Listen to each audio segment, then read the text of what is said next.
I apparently need to update my social stream ninja because it's doing a bunch of weird shit when I sign into each one of the things. And it only does this shit whenever it says it has an update.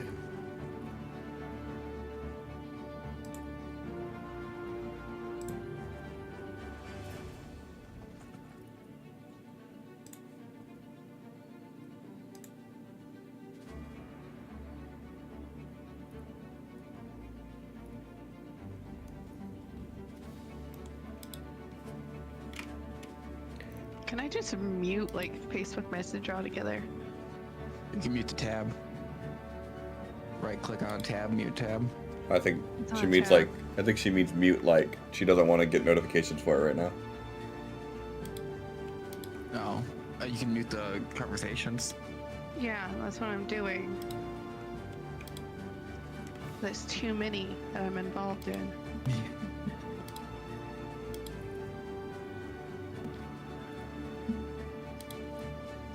I think that's the only one that should go off.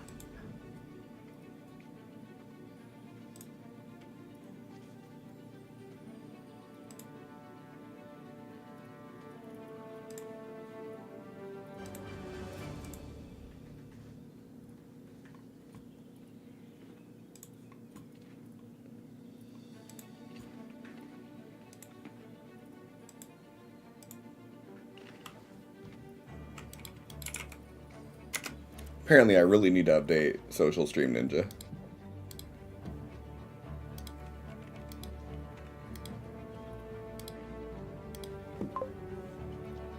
Twitch is working. YouTube is not.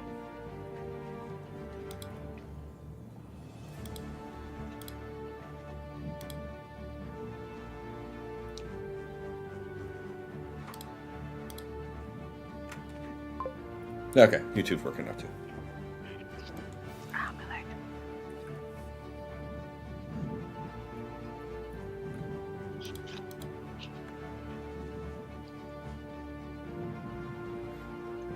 Alright. We good to start or Oh. no?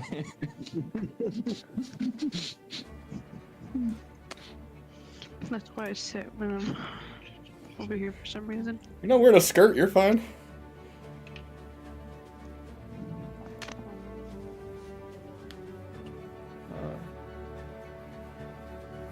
Seen you playing bird sounds?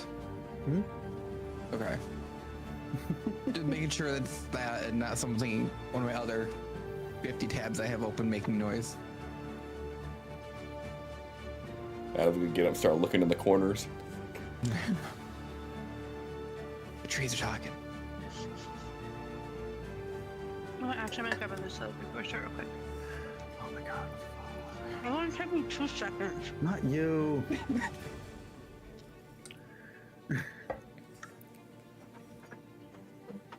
You know what? Same. I found the bendy. Okay, I'm back.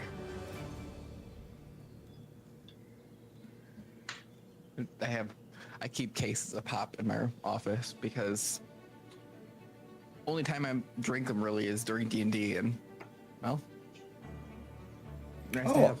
I actually have a D&D drink I can have too. I'm gonna wait till my food gets here though. What you getting this time? Corn on the corner. Haven't heard of that one. It's been a minute since we've not. It's chicken sandwiches, fried chicken sandwiches. Oh, motherfucker. They have fucking big ass fried chicken sandwiches, and then they like their fries have tahini on them. Oh, I had the hot chicks again. I love their hot chicken mac. Not the buffalo chicken mac, just their spicy chicken mac. Yeah, yeah. With the breaded chicken in it. Mm-hmm. Oh yeah, that's really good. I don't love that much spice, so I do medium. It's a good, Yeah, yeah. not too spicy, but good level for me. I'm like, okay. Did you just put an image of Skyrim up? What the fuck is this? I think he's trying to put a custom background. I'm trying to just make a fucking image and it's so complicated. Let me see. Does it fit if I do only one screen? No. It doesn't even fit on my screen. Oh. I got one, and it's just like. I have it on 2, and it's just right smack dab in the middle, right there. I'm like, it looks cool. I can see half of it there, and then are the gaps and half there. I just need to, when I get enough money, funny story, get all 4 of the same monitor. Me too, except they're all gonna be the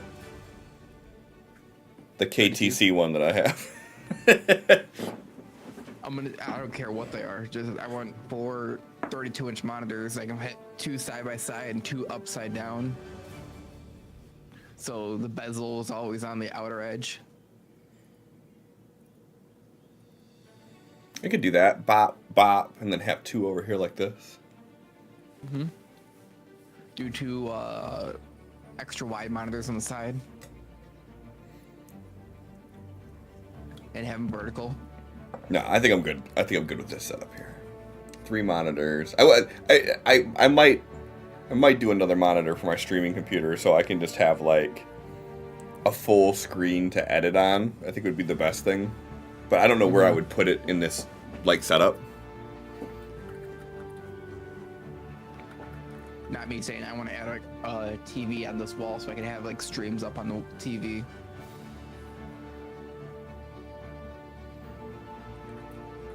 I'll just take all the monitors down and just replace it with just a giant wall-sized LED panel. Like, have you seen those things they have where they're like the mats you can put together?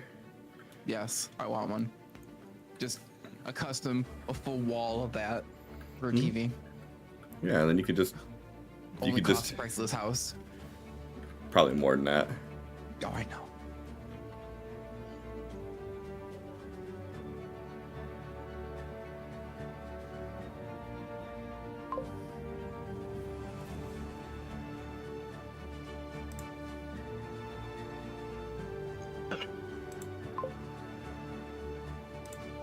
What?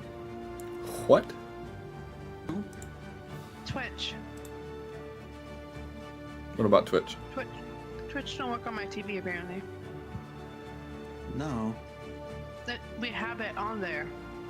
Yeah, but it doesn't work. That's why we have that one weird named one. Yeah, on my Samsung TV, the Twitch app didn't work for a while, so I had to download. I think it was called Twitchy or something like that. Yeah, something like that. I'm looking, I don't see it. Hold on. No, focus on your thing.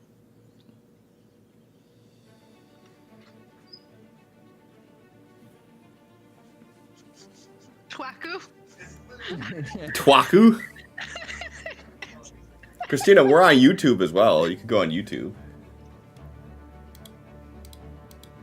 See, I have my left monitor is a Samsung smart monitor.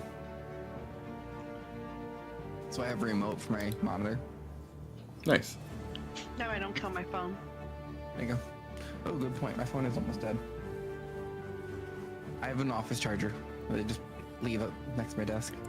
So does Sin, and he fucking never charges his goddamn phone with it. Christina probably does too, but I don't know for sure. Hmm? Do you have a charger at your desk? No. No. Well, technically, yes.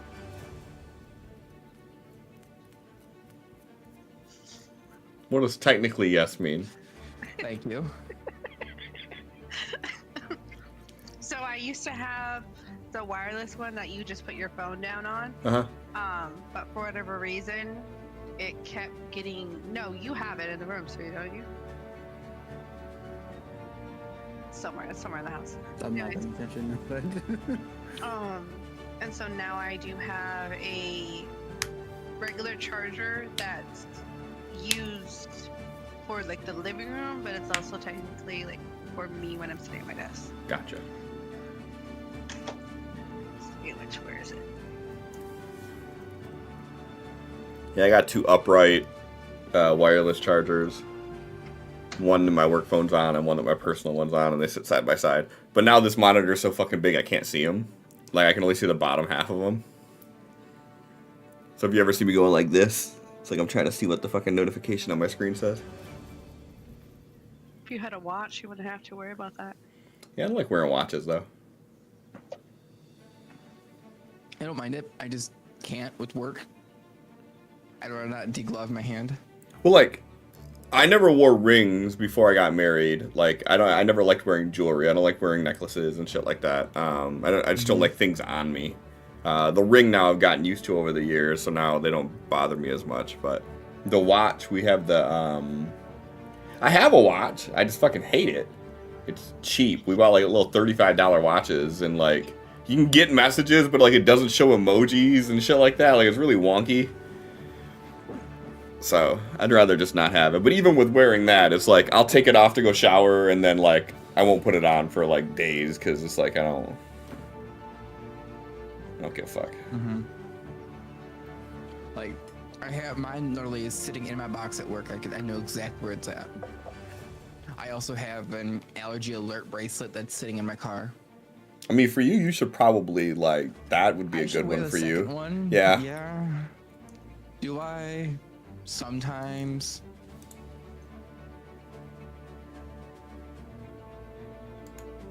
Because I don't know if you guys have had any major surgeries at all, but one of the first things they like to feed you after a major surgery is Jello.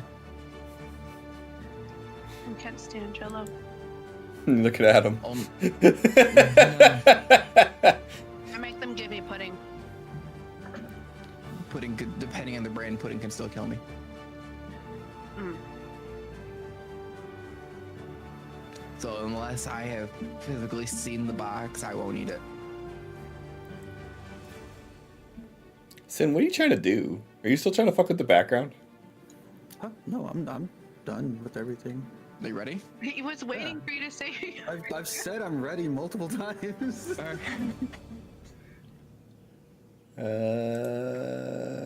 Okay. Then we switch over. Hi. It is episode 11 of Floating Isles of Aetheria. For some reason, I thought it said Floating Isles of Amethyst, and I was like, fuck, I butchered this title. But no, I didn't. We're good. We're good. You still did with the spelling of Aetheria. Did I? Mm-hmm. I did. I wonder how long it's been like that, because like I've been copying and pasting it over. So it's probably been like that for a hot minute. It's all good. Since episode 4. Yeah, I'm about to say, I've just been copying and pasting it over, so I know it's been a minute. That's fine, I'll correct them all. Look, it's like it never happened. Adam's doing recap, I think. Mm-hmm. Unless someone else wants it. Nope. I have notes that I made. I couldn't tell if Christina was saying she wanted to do it, or... I'm checking to see if I have notes. It would be in my log. What episode did we say? 11. That was 10. Just finished. So I do have notes. They look cut off. All right. So we start off the session with Lumino starting to drag the dead guard towards town. Ignis stops him and says, "Hey, that might be a bad idea. It's dragging a dead guard in front of our dead guards." So Ignis tells him to stop. I'll go get Elder Barrows myself. I jog over to town, stops and tells the guard what happened. Makes his way inside the town. Doesn't push through a lot of the common folk, but kind of cuts towards the front of the crowd. Gets into town, makes his way to the Grand Ocean Palace, where he gets told they're not taking visitors right now, due to an incident that happened. So he waits for the elder to come on out. He catches the elder's eye. The elder tells him to follow him and explain what happened. The elder flies them over the gate because of the crowd that's there. Gotta get out to the makeshift stage that the Seekers set up. They pull Ignis off to the side, question him, then he's allowed to go back to his friends. And they do their whole investigation. Turns out one of the guards wasn't actually a guard. It was just a Seeker in guard attire. Then they pack up. The regular guard leave. Most of the Guardians leave. But there's still a small contingent as Elder Barrow sits down, eats Luna's prepared meal, and we have a conversation about what happened, what's been going on. And I didn't mute that tab like I said I should.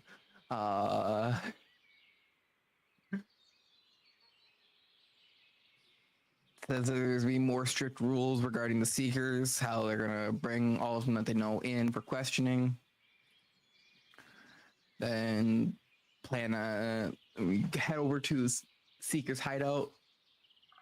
On the way over there, Lumino ends up showing Elder Barrows his shards in his forehead. And Elder Barrows explains it's a perfect merger of the 4 elements. And he thinks it happened about 20 years ago when a faction tried to forcefully merge 4 elements, and there was a ripple that went across all of Aetheria. I think the gem is a remnant of that. The Seekers are primarily looking for the perfective gems, but they are going to likely try and make one with the 4 elements again. But if that happens, they will, unless they have new information, will likely destroy the islands. Elder Barrows asks us to let him and his guardians take care of the Seekers that are inside the city, but he may ask us for help for other Seekers that are not within the walls. Once we get to the Seekers hideout, we start looking around. There's a bounty there for 100 platinum for the probable location of a shard that is on the surface. There's a long discussion on logistics of that. If they have time to make it to the meeting and back. And then Lumino and Ignis get into a slight disagreement over the lives of people regarding the shards. Elder Barrows offers his personal shuttle for us to get to the surface to go look for the gem / Seekers going to get the gem. And as we're leaving, Elder Barrows offers up his communicator to contact his family. Ignis has expressed worry about his sister or his family, but more specifically his sister. After that, we head back to the inn after turning in our bounty. Head back to the inn, rest, relax till that night when the personal shuttles were prepared. Head to the Ocean Palace, walk up all the stairs to the top floor. We see Elder Barrows working on a contraption to hopefully expand the reach of his powers. Then we go up the elevator that is very interesting.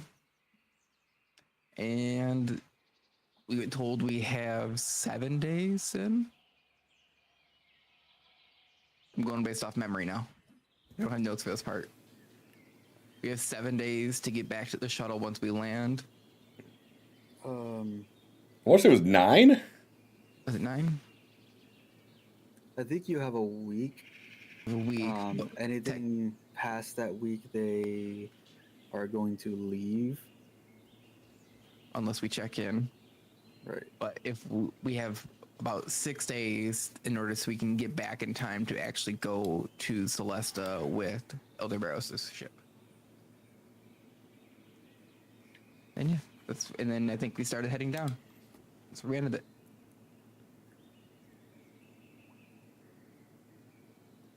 Unless there's anything in there that I missed that anybody else remembers. No, that sounds right. Because I said that we should continue on, and Sin wouldn't let us. I think Christina was tired. Falling asleep once. Tired. Sin didn't You have already fell asleep once. Sin didn't have the map built for the overworld. Don't let him try to. That was just a convenience. Uh-huh. Alright, yeah, you guys feel the hum of the ship come to life. You feel the flap of the wings unfolding and a quick jolt as it takes off. And I believe this is early morning. No, this is night. Mm-hmm. So, where is my map?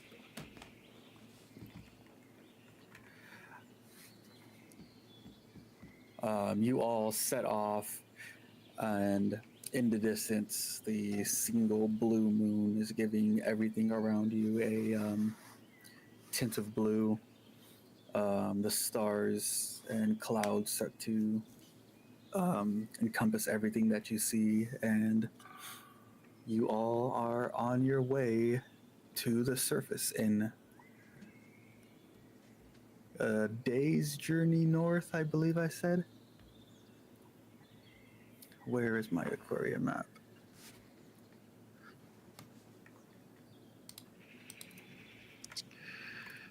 Where's my super suit?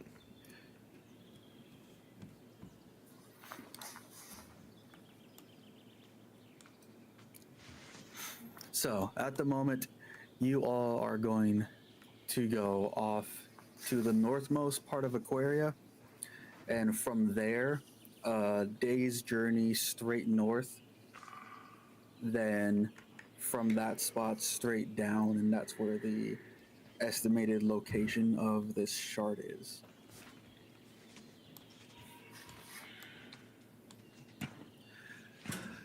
You all have the captain's quarters that have been transformed into a kind of like a 3-bedroom, or not 3-bedroom, 3-bed room for you all to share. The crew's kind of keeping to themselves, making sure everything's going steady, preparing for some of them to go to sleep, some of them to watch over during the night. What are you all doing?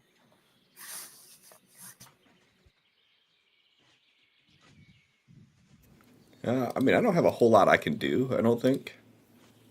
So we have about 2 full days of travel, or a day and a half. Okay. I'm glad I could read your lips.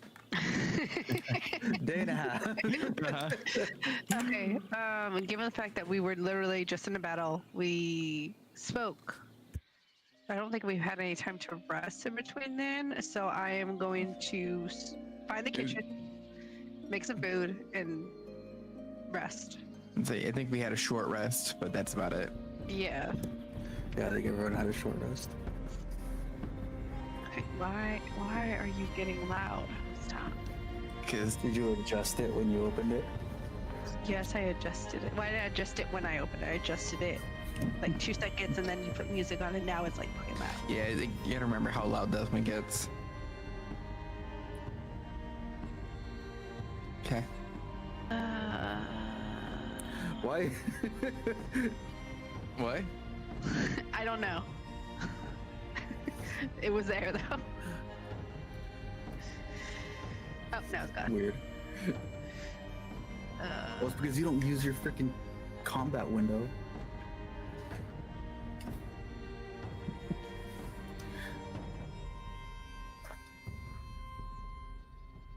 I don't have anything I can do, so it'll be really just I'll be resting as well. Mm-hmm. Christina, Tina, you said you're gonna go like make food. Yeah.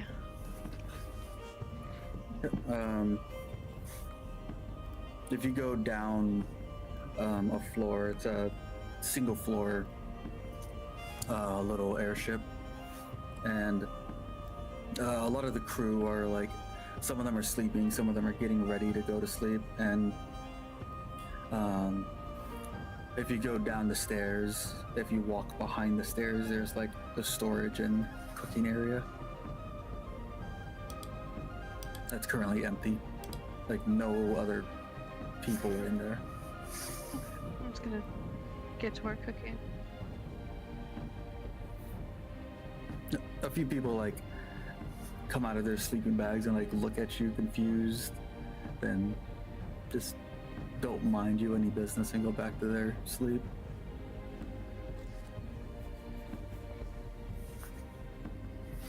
Why are they sleeping in the kitchen? It's a small ship. They're not sleeping at the kitchen. They can see you from where they're sleeping. There's not like doors and other like wings of the ship or anything.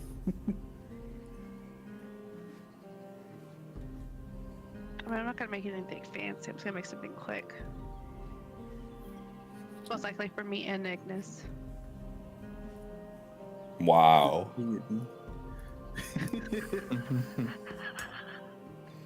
can do that easy enough. So after about 30 minutes down there, you head back up with whatever you planned on making. Okay.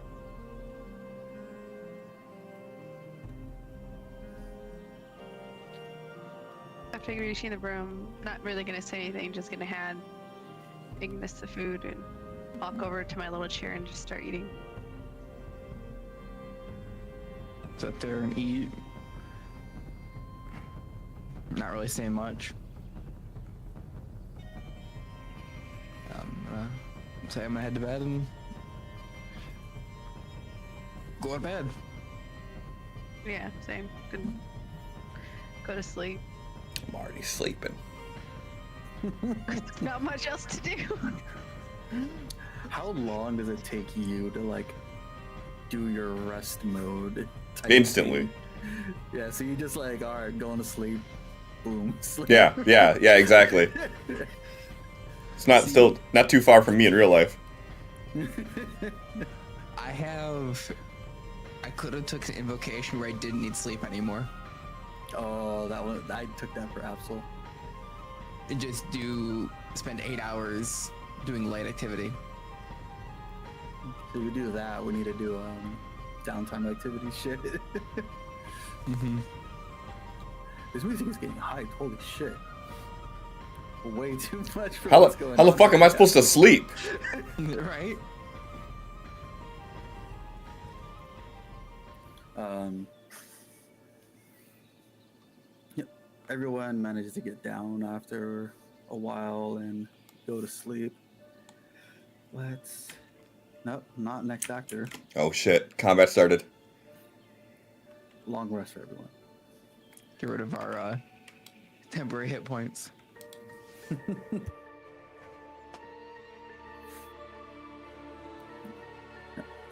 You wake up to the sounds of like rustling around outside your door. Not really shouting orders, but like you hear talking outside a lot more than when you first laid down, and you can see light peering into the blinds in your room. But no one has come to get you or anything. You all can get up whenever you see fit, or you can just keep resting.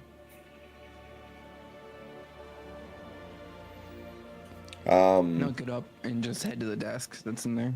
You said there was a desk? Yeah, there's a table in the middle with 3 chairs, then a desk off to the side.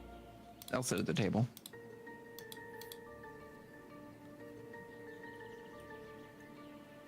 You just start reading my tome.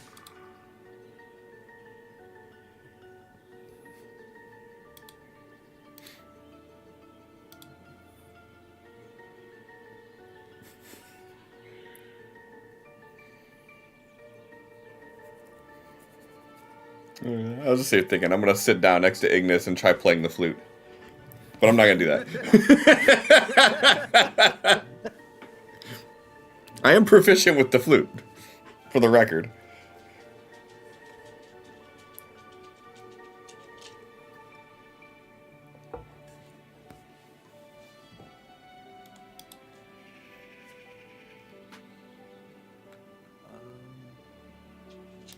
Okay, your steam's back.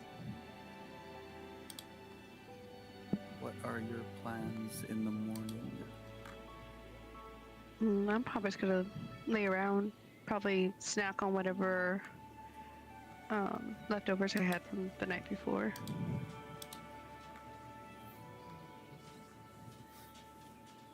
And if you guys are all sitting around, an hour after you get up, there's a knock on your door. Get up and open it. It's one of the crew members with like a small tray in his hand with 3 bowls of food for you. Thank you. I'll be back with your beverages as soon as I can. Nah, and I'll leave the door open and take the food or the table. Hands you the food, or bows to you, and you see him run back downstairs. Then, a few minutes later, he comes, 3 glasses on the same tray, walks in this time and places them in front of each of the 3 chairs. Just so you're aware, he doesn't eat, so you don't need to worry about preparing food for him. Like smaller portions, or just doesn't eat? Doesn't eat. It's not. His anatomy doesn't allow it. After hearing that, she's gonna pep up. Like, it's not that he can't, he just won't. What kind of food did they bring? A small assortment of stuff for everyone. There's like steamed vegetables, a good portion of like cooked beef, some eggs. I'm just gonna look over and I'm just gonna like pinch something off of it and then throw it in my mouth and eat it. She's just gonna scoff. You know that does nothing for you, right? You've said it yourself.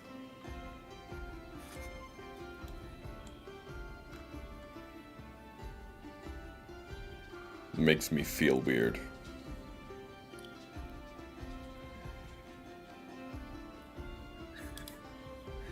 And like as he's like backing up out of the room, he's like, "Should I prepare 2 or 3 meals for lunch and dinner?" Just bring us 2, please. Understood.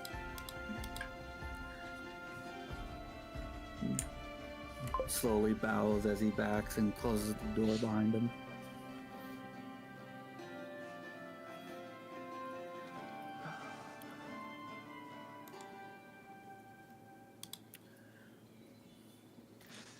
How does it make you feel? I know you said weird, but what is it? What type of feeling is it?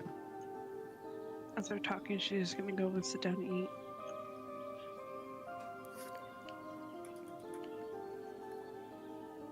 It feels like something that doesn't belong is slowly moving downward.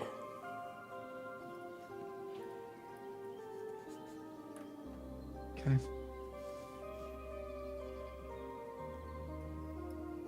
Yeah. Just eat and relax for the day of travel. For me.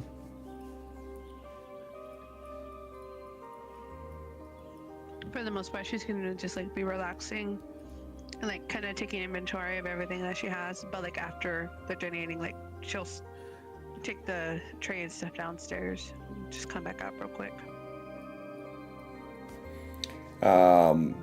If there's nothing to do, I will be practicing with the flute for the first time that you guys have seen me do this.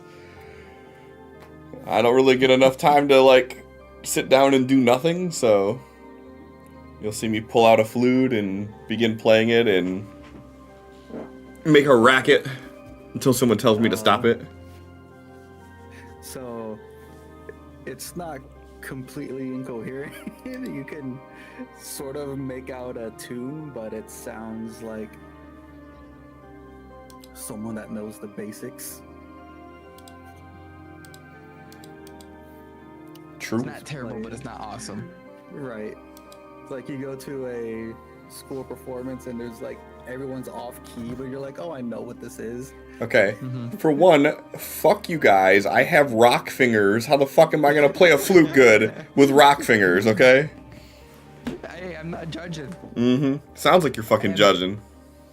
I've been around you how much and I've never heard you play it. I'm impressed that you got it this good. Oh yeah, because I mean, right now I would rather be like playing with birds or something, but I don't think that's an option right now. So, unless I like, think birds fly this high. yeah. Well, we're flying. First half day we're flying. Actually, we already did the half day of flying overland. Now we're we're still flying high, and then we're gonna start descending. So is this ship like actually flying like in the sky, or does it like hover above the ground, like if there's land underneath? Like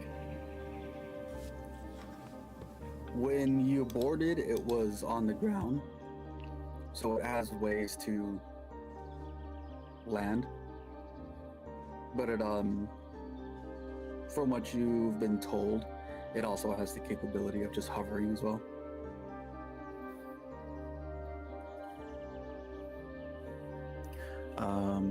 The hovering part of it is something that you really haven't seen in other ships.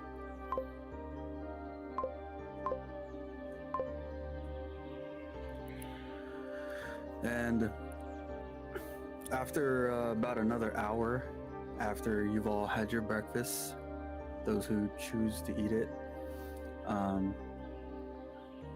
you get another knock at the door. I feel like this time because it's still open. I haven't closed it. The person that gave you the drinks closed it on the way up. Oh, okay. Then I want to go take the trays down. Did you leave it open then? I would say yes. I would pop it up to open. If it's either if it's open or closed, he like knocks as he peeks in. Turn and look. Is it the same guy? No, this guy actually has like a big, larger belly, beard, larger hat. And like as he looks in, he's like, "You're all awake? Food in your bellies, ready to start the day." And he like Do do do do do do. he like waves around a piece of paper. We have some sorts of a map to where we're going to be landing. Okay. I'll get up and meet him over at the door, or gesture him in, and he walks over to the table that you're all sitting at and pulls two like coins out of his pocket, unfolds the map, and places the coin on either end to keep it from closing. So we're going to be landing around this cove area, and as far as we know, the object you're looking for is around here. He like chuckles, and you see like 3 of his teeth missing on the right side.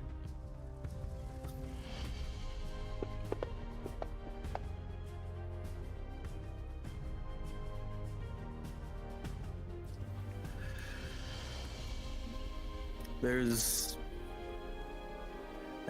no maps of the old world, so Lord Barrows had to pull a lot of strings even for this measly thing.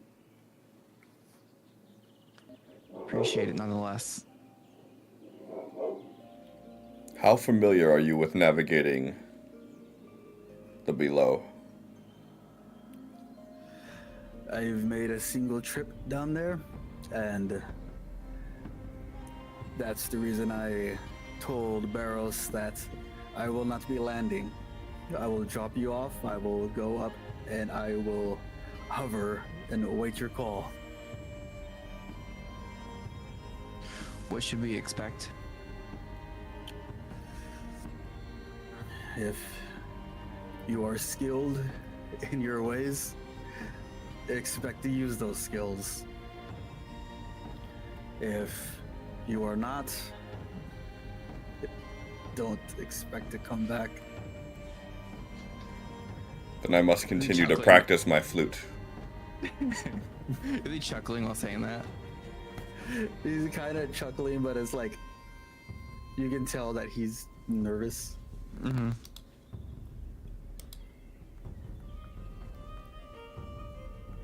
Thank you for that advice. I haven't been down there myself. That's common.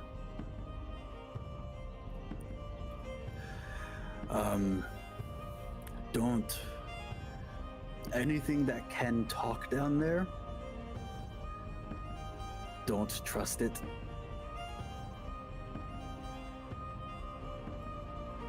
Okay. I'm gonna trust it.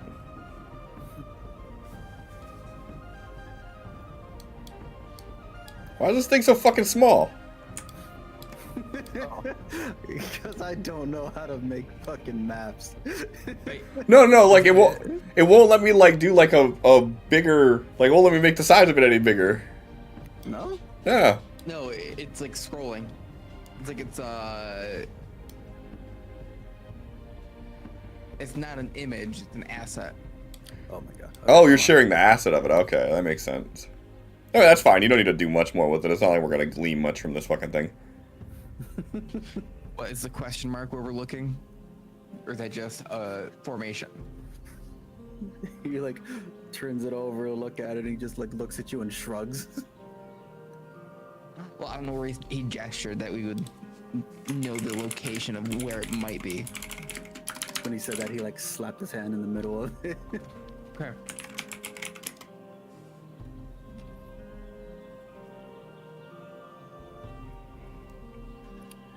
And he like looks at the map again, and, like chuckles. Like, good luck. Is there a difference between day and night down there? It kind of gets colder at night.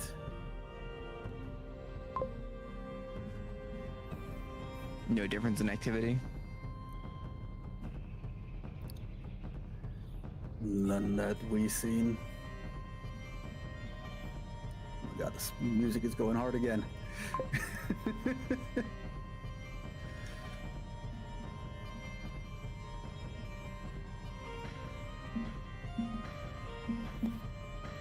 So he, after saying that, if you have any other questions, I can try to answer. So for my knowledge of what he told us, so the little indent of the cove is where we're landing at, Right. and then we're expected to head north indeterminate amount of distance to find the thing. The cove is where you're landing. I would take like northwest. The fragment is somewhere relatively close. Okay. Well, I'm sure I'll be able to tell. You will be our guide. If we don't land at night. You know, there's not much difference. It only gets colder. One more piece of advice. You stay down there too long, the world will change you. Tell me about it.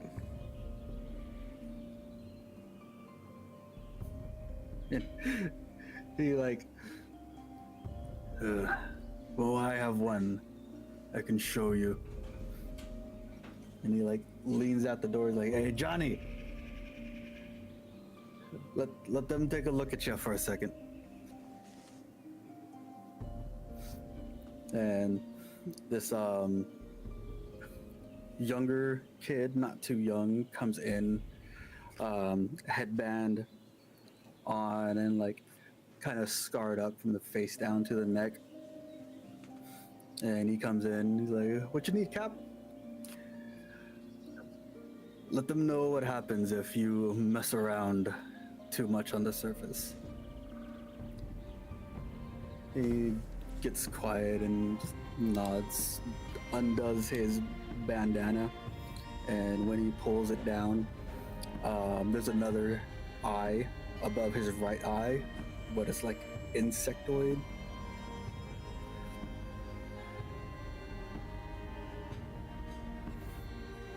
Can you see out of it? Yeah, I can. It's a little weird. It's not normally how me and you see. But I've gotten used to it though. She's gonna like slowly like sneak up and like try and touch it. God damn it. He like grabs your hand as you like reach up and like, "I would really rather you not, miss." As soon as he grabs her hand, I'm gonna stand up. I wouldn't touch her. I would hope you would share that same courtesy with us here. I'll look at Luna. Fine. And she'll like take her hand away and go stand next to Lumino. I just have, I'm like holding the flute like a weapon at this point.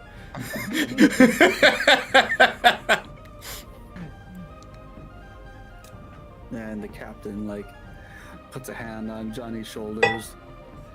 "We were all down there on this for the same amount of time, but Johnny got here into a little bit of a scuffle, and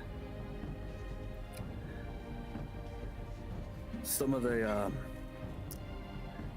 plants we thought could be used for medicine, we didn't agree with him."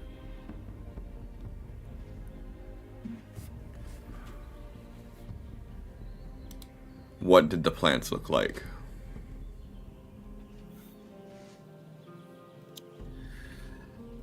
They were growing in the forest.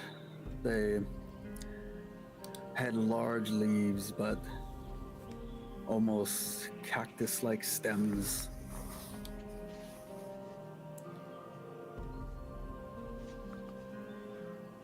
That will be helpful, thank you.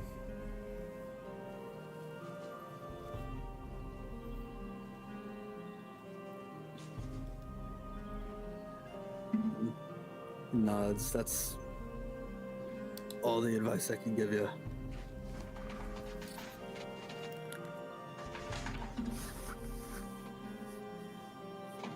Like gestures to Johnny to leave. If you think of anything else, just holler for me and I'll answer what I can. Thank you. Nods, leaves. An extra eye could be helpful. I'm not gonna let you eat the plants. Why would I eat them? How else would you use it as medicine? From the way they made it sound, they just rubbed it on him.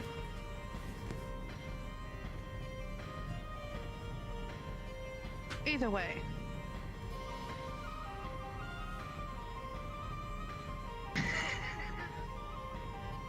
Gonna start playing the flute again.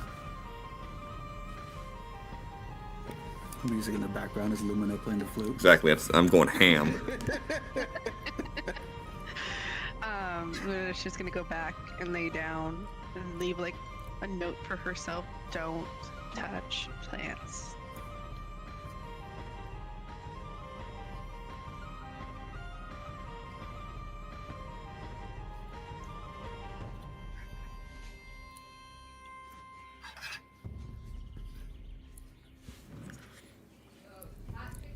Apparently, Corn on the Corner changed their shit. Their sandwich is like fucking tiny now. This is half of one, but like, this things used to be like hanging off the bun big, and now they're like the size of a fucking hot dog. What the fuck? I'm mad now.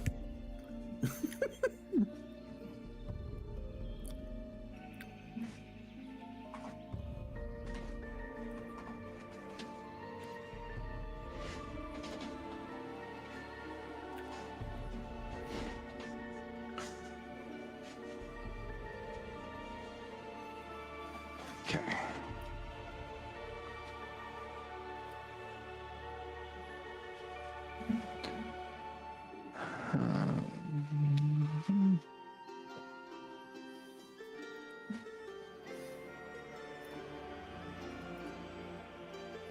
Why is it doing this?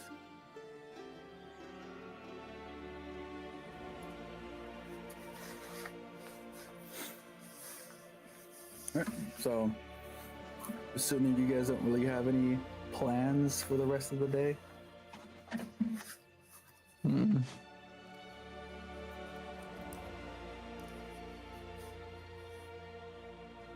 Are there things that you're thinking that we could be doing that we're not thinking of? No, but I'm open to any ideas that you guys come up with.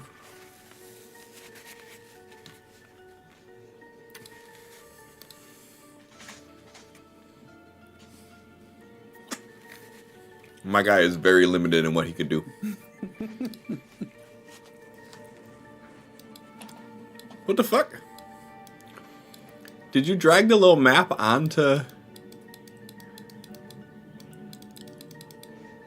the Aquaria map? Did I? No. What the hell is going on? You dragged the little map onto the Aquaria map. Yeah. I was showing you. Oh.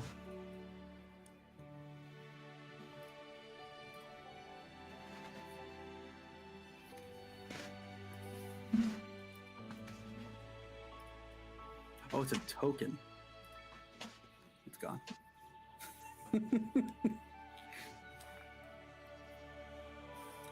Alright, so the rest of the day goes by. You're not disturbed as long as you stay in the cabin room. You get brought your lunch and dinner, and as you are handed your dinner,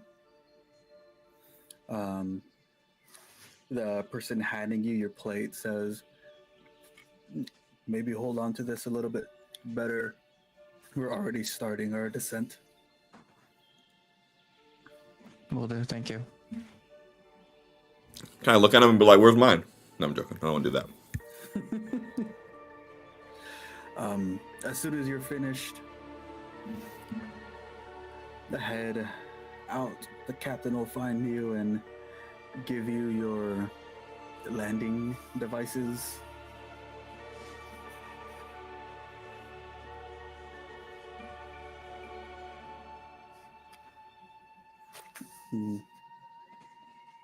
Hands you everything and walks out.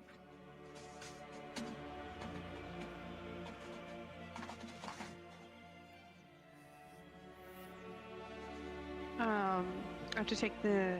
Oh, wait, is it like a one per or just like one for all of us? One for each of you. Okay, I'm gonna go ahead and put it in my backpack.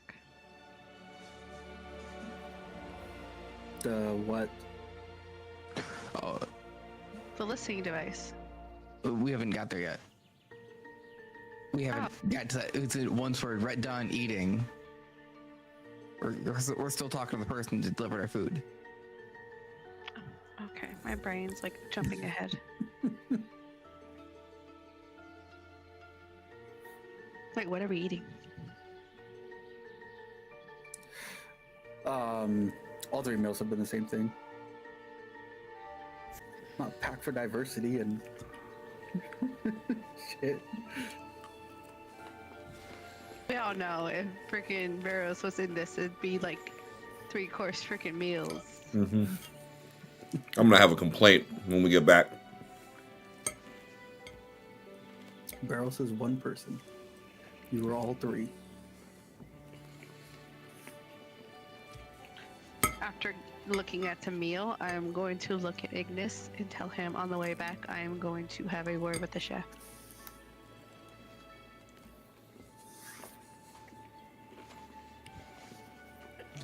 It's fine.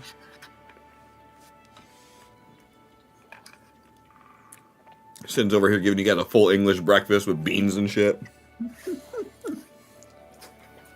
Yeah, like the food's not prepared bad. It's just been the same thing every time. Y'all are complaining about it. I am a literal chef. I can make our meals.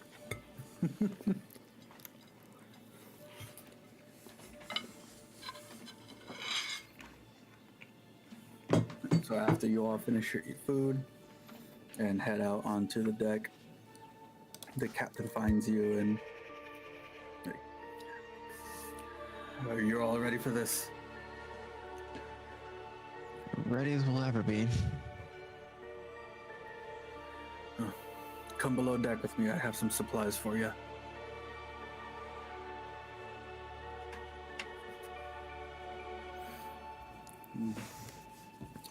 Walks down, goes behind the stairs, and holds 3 bags out for you. Barros loaded you all up with enough rations for you all to last the week's worth. Seeing how your friend here doesn't eat, it might last you longer. But these packs are also your means of landing.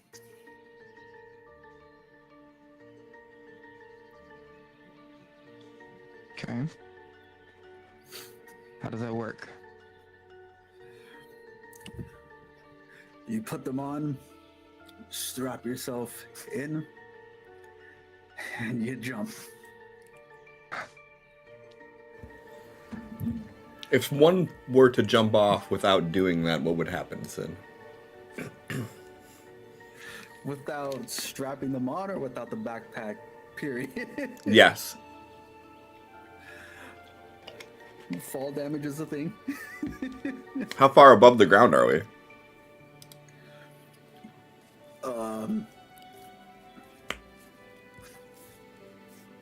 He stopped about 5 miles up. Oh. Okay. How do we... Oh, so To you? he's big scared of the underworld. Okay. How do we get back up to? Was getting to that. He holds out 3 small blue gems. These have been altered for special use by Elder Barros. These ones are in direct communication with our ship. And he puts one of them in each of the bags. They're expensive. Don't break them. If you do, Barrow said it was fine. Shit happens. Don't break all 3. Or you're not coming back to get us. Understood. You will be the shit that happens.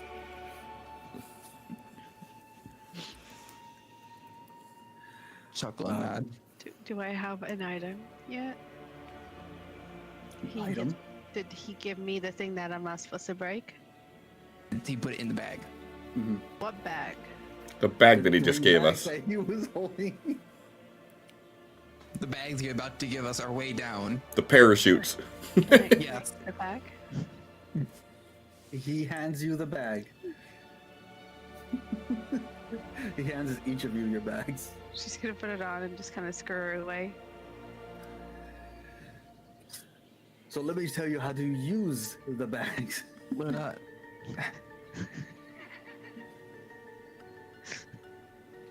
Do you still run away, or are you coming back? No, I'll come back.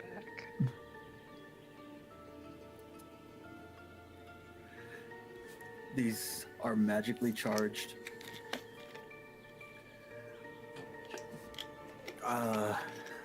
Not as rechargeable down there on the surface. It might take a little longer, but Barrows made these in case people were to fall off of the islands.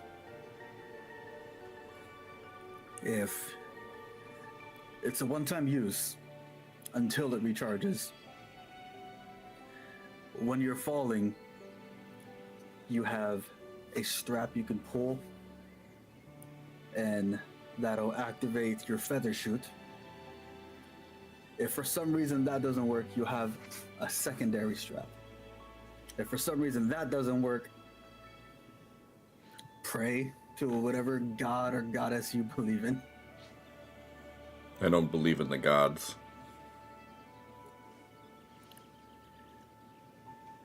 Pray to your muscles, and hopefully they will do you right when you land.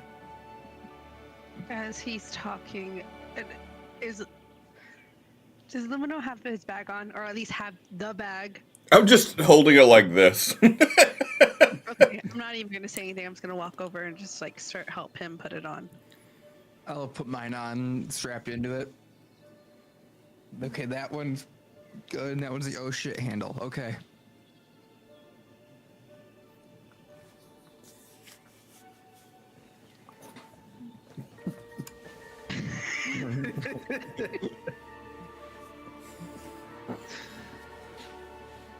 She's just gonna gesture for you to like get down so she can buckle it.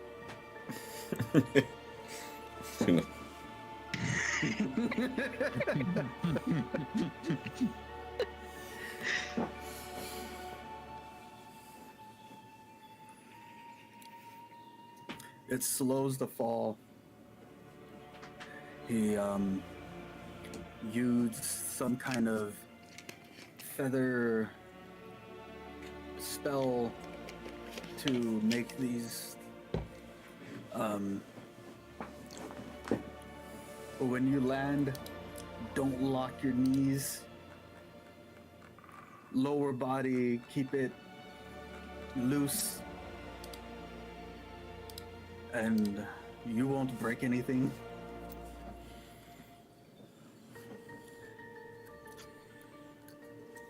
She's gonna look at Ignis and look at Lumino and then look at Ignis. This guy has so much faith in us.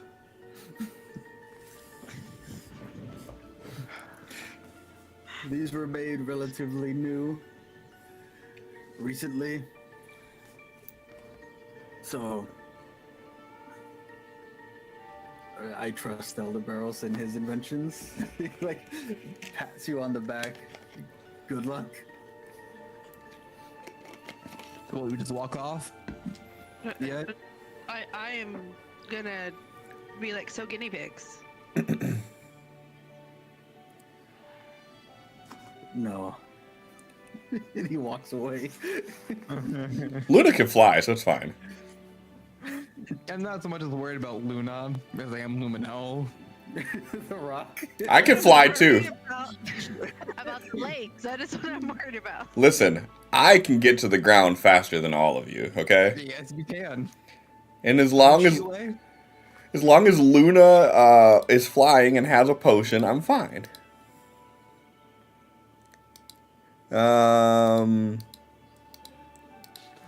What do we say? Oh, 475 pounds. Okay. Yeah, you're gonna fall faster than I am. Yeah, I'm about a third of a ton. I'm good. You're about double my weight. Or over double my weight. How to calculate terminal velocity.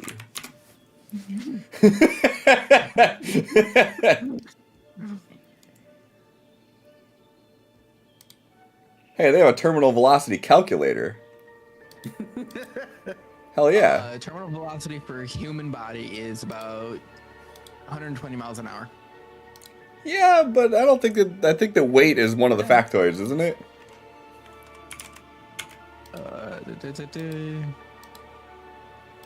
Not necessarily because. Yeah, it is. Air resistant. Yeah, it would be.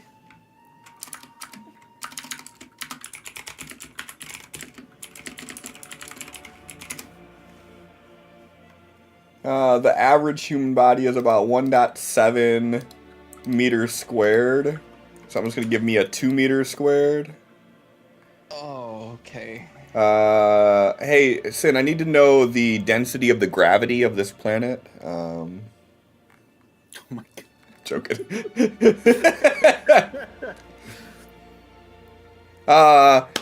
So my terminal velocity is 687.3 feet per second. Or 468 miles per hour.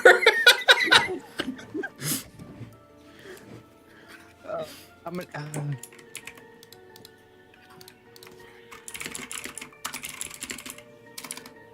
we're about 5 miles up, and you said 468.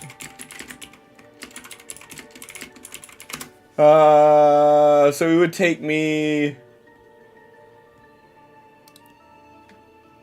So 7.8 miles per second.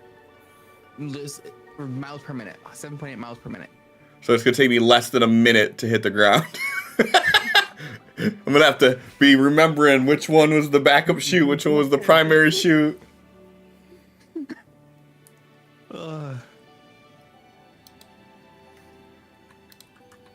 Yep.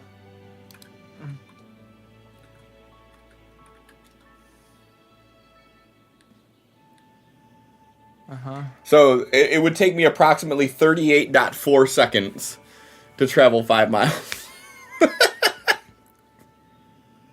Divide that by 60. And then,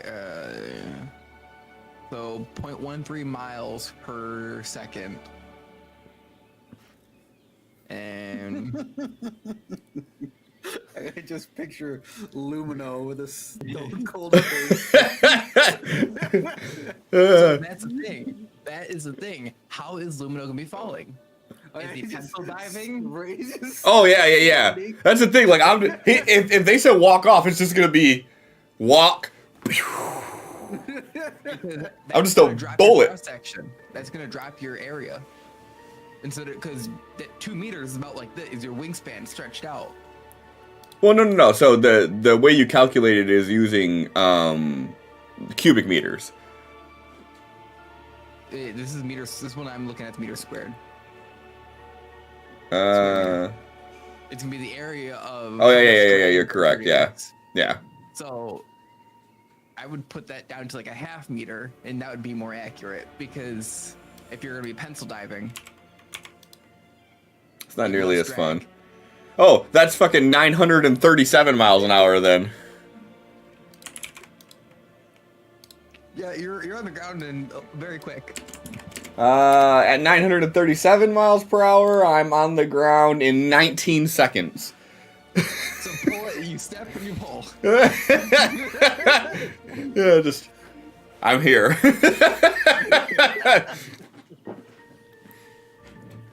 Oh. All right, well, I'm gonna be the last one to jump off. y'all clear the way. I feel like you should be the first one. I should definitely be the first one. Yeah. Yes, you should. Are we gonna roll for this at all, Sin? I guess it depends on how you do it. I mean, I just told you, like, if they said we're walking off the edge, I'm literally stepping, and it's just gonna be. When you guys get like everything on and come above deck, the captain is like walking over like towards the plank where you're gonna be making your jump. and he's looking down, and when you all gather around him, he says to you, so I would recommend jumping, hitting your buttons immediately. It will stay active until you hit the ground, but that will give you the most control of where you want to land. I'm just gonna be standing there waiting for him to give me the okay to go. Then, like, 5 more minutes pass, and as he's like checking over each of yours, making sure, like, he's tugging on the back of them, making sure they're tight. The person driving the ship, he's like, "Hey, Captain, we're good." And the captain steps aside, he gestures to the plank. So from this height, what do we see when we look down? Do we just see cloud? Pretty much just cloud. It's back to midnight, or at least you were like halfway through the night. So, I wouldn't know this. Never mind. So we're like 26,500 feet in the air. So if you think about like a plane flies at like 10,000, and that's Inside at 36,000. Cruising altitude is 36,000 feet. is it 36? Yes, the 35 to 38,000 feet. Okay, so You skydive from about 2 miles up on average, 2-3 miles up is skydiving height. It's real fun, by the way. we're just trying to think of like, if we could actually see anything other than. You can't. Okay, If there's any clouds, you can't. and it's midnight. And it's midnight. Okay. And there's probably no lights on the ground either. When you look down, it looks, the clouds that you see are like a lot thicker and larger than what you would expect. All right. I'm gonna look at Ignis and look at Luna. I'll nod and I'll step off. Oh, you're going first? Fuck it. Okay. Hell yeah. He's not even flinching. She's just gonna go. Yeah, Well- just gonna alright, step off and hit the button. I'm not gonna flinch either. All right, same thing. I'm gonna step off, hit the button. All right. Each of you give me a acrobatics roll.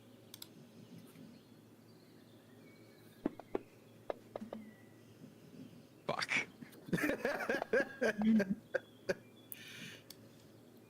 So close to a 20. I'm gonna go grab something. I don't wanna. I don't know what this is. Oh.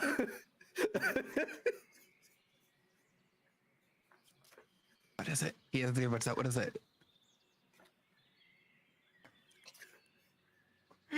You roll another 20 in the tower.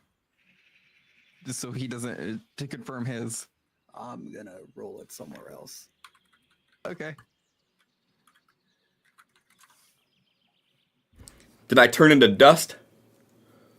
All right, so you all jump off and immediately hit your buttons as soon as you leave the ship.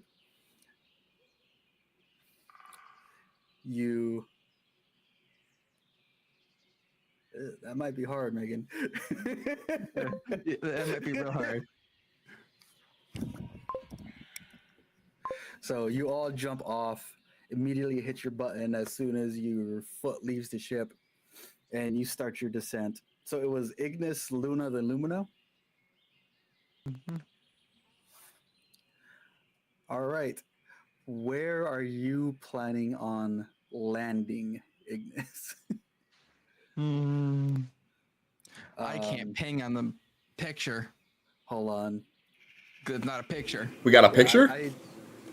The map. Oh, that little fucking tiny map? Yeah. Well, I mean, I feel like that kind of ties in though, like when like you get something that's like so difficult because no one has it like mapped out. Hey, there we go. That's an It's gonna image. get super tiny like this. Let's see. Where are you gonna land? Not in the water. Basically, I'm gonna try to land like. you can't ping it. Are you still not able to ping on this? Over here. Oh, yeah, never mind, I can. All right. So, A just good distance from the water. so I have clarification. Hold on, back. Where, Pink, where are you? Is it pointer? The drop down. Toggle toolbar. On the right. Top right, under the 4. You're looking at the new one, right? The new one just pops up? Or the old one? This is where we're landing, or we're about this, right? Where, yeah. I'm going for here. Your ship is docked like right there. Okay. I'm But, going like for here. up. Yeah. I feel like you're more so gonna be like here. We have 5 miles of falling. We can go anywhere we want, technically. Yeah, We have a lot of control. yeah, your feather shoots give you a good amount of control while you're falling. If we're skydiving, you have a lot of control. I'm going there. I'm gonna try to go there.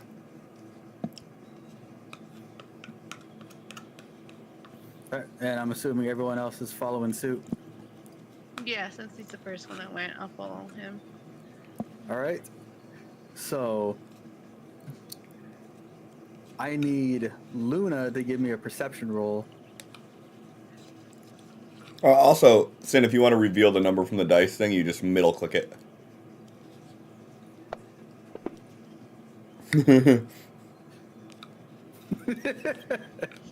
And then with modifier. Yeah, that's with modifier. So Cliff, do you want to confirm that roll?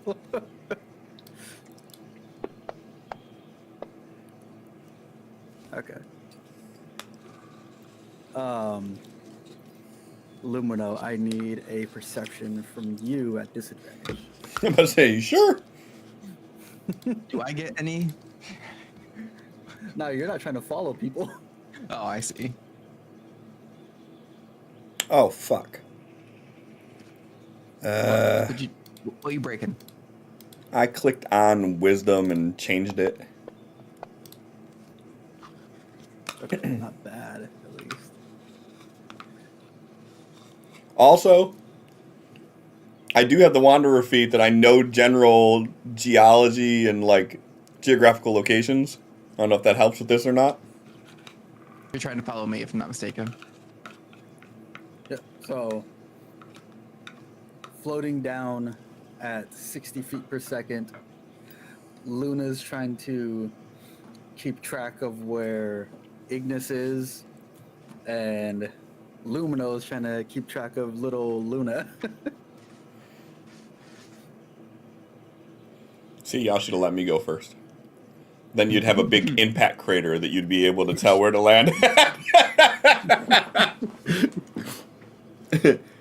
Where's Lumino? Right there. There's the target. There's a Not bullseye if we there now. landed in the water, though, then we wouldn't have no impacts. Yeah, you have a ripple. A bullseye. I'm pretty sure if I hit that water going 900 miles an hour, it's going to be no different than hitting land. Maybe a little different if I'm in a pencil position still. I might break surface tension a little bit, but yeah.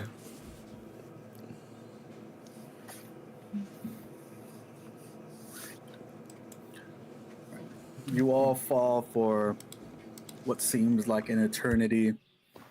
The cold sting of the clouds hitting your skin. Not really you, Lumino. As you cut through each of them. And after a few minutes, you cut through all the clouds and the smog and the fog and actually see the landscape. And it's somewhat like being in the middle of one of the larger islands. You can't really see where the land drops off. It's just ever expansive in every direction, which is a weird sight especially being up this high and having so much view of everything. Is that including like the water that's right here? Mm-hmm. Like, can you see like land on the other side of the water, or do we see like an ocean there? Ocean. Okay.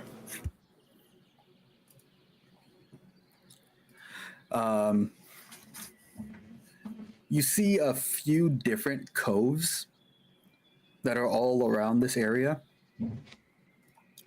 The one closest to where your ship is easily noticeable, though.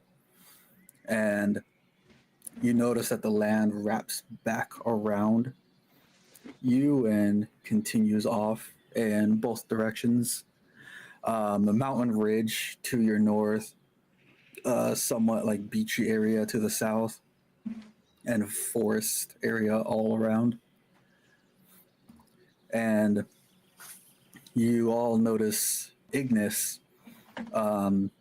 heading towards in between the cove and mountain area.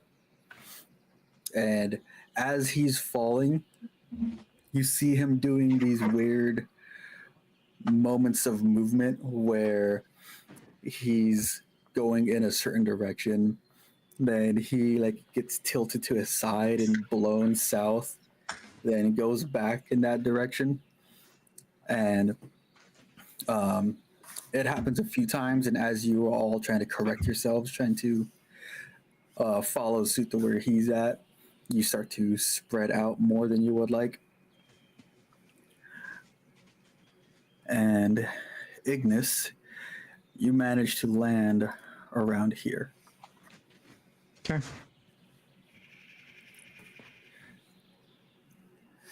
So, you touch ground, Ignis, and you look around in this monotone, dry, dead area near the coast. All you hear is like the sound of like bugs and chittering around you. Your steps almost echo as you compose yourself. And at the rate that you were falling, your party should be around you already. Okay. I'm gonna produce flame. Just in my hand for light.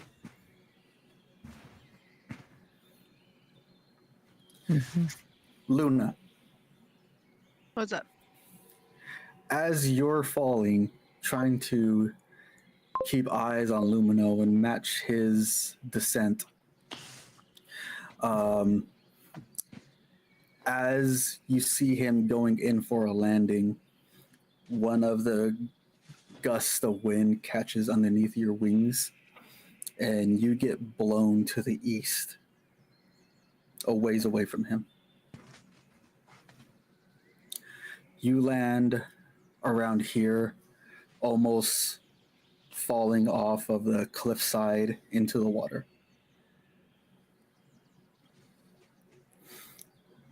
As you stumble and stop yourself from going over the edge, you don't see Lumino anywhere, and you don't see Ignis where he landed.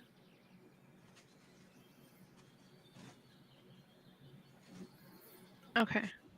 And a few seconds later, after you land, you hear a loud thud, and a few seconds later, a crash of water. Lumina, you managed to keep a good enough eye on Luna as she's falling. You see her make a sharp turn right before she lands. And as you try to adjust, you see her land right next to the cliffside. And you are not fast enough to make it over that cliffside. And as you're trying to catch up to where she is at, you hit the wall and fall down and hit the water. I've become one with my brother.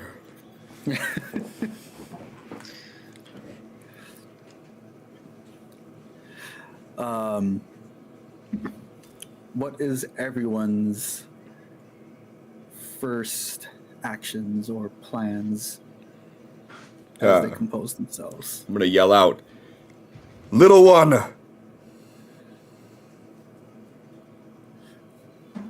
What are the chances that I hear that?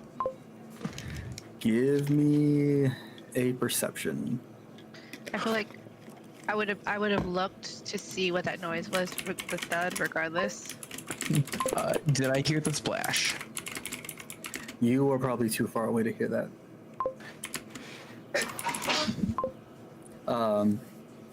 You good? Yep. Bless you. So you definitely, after you hearing the thud, let's change this over to this real quick, actually. Hell yeah. Spooky music. I had that And- things building up for a few days. And that hurt.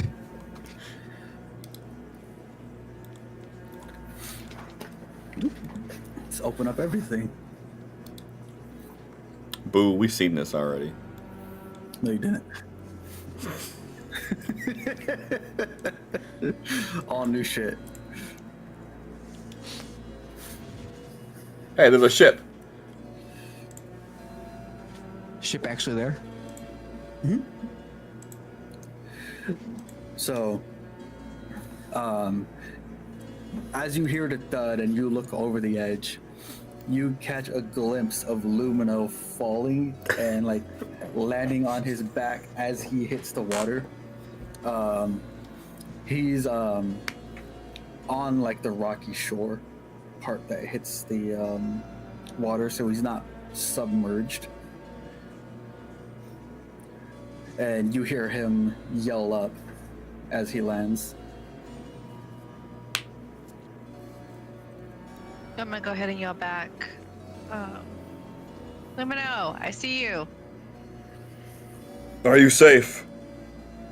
Yes. Are you okay? I'm fine. I need to find a way up to you.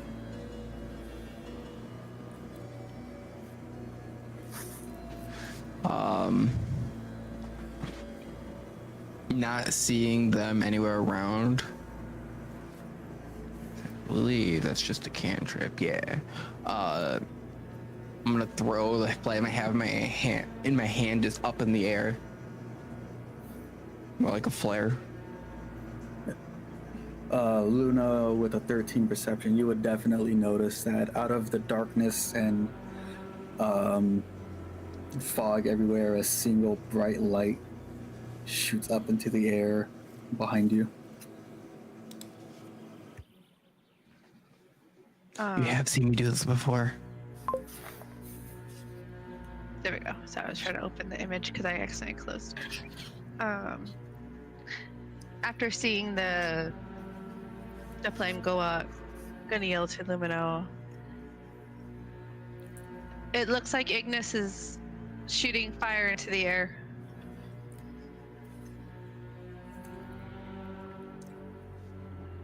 And then she's gonna start rummaging through the backpack that they gave her and see if she can see if there's any like spare rope or anything to help him get up.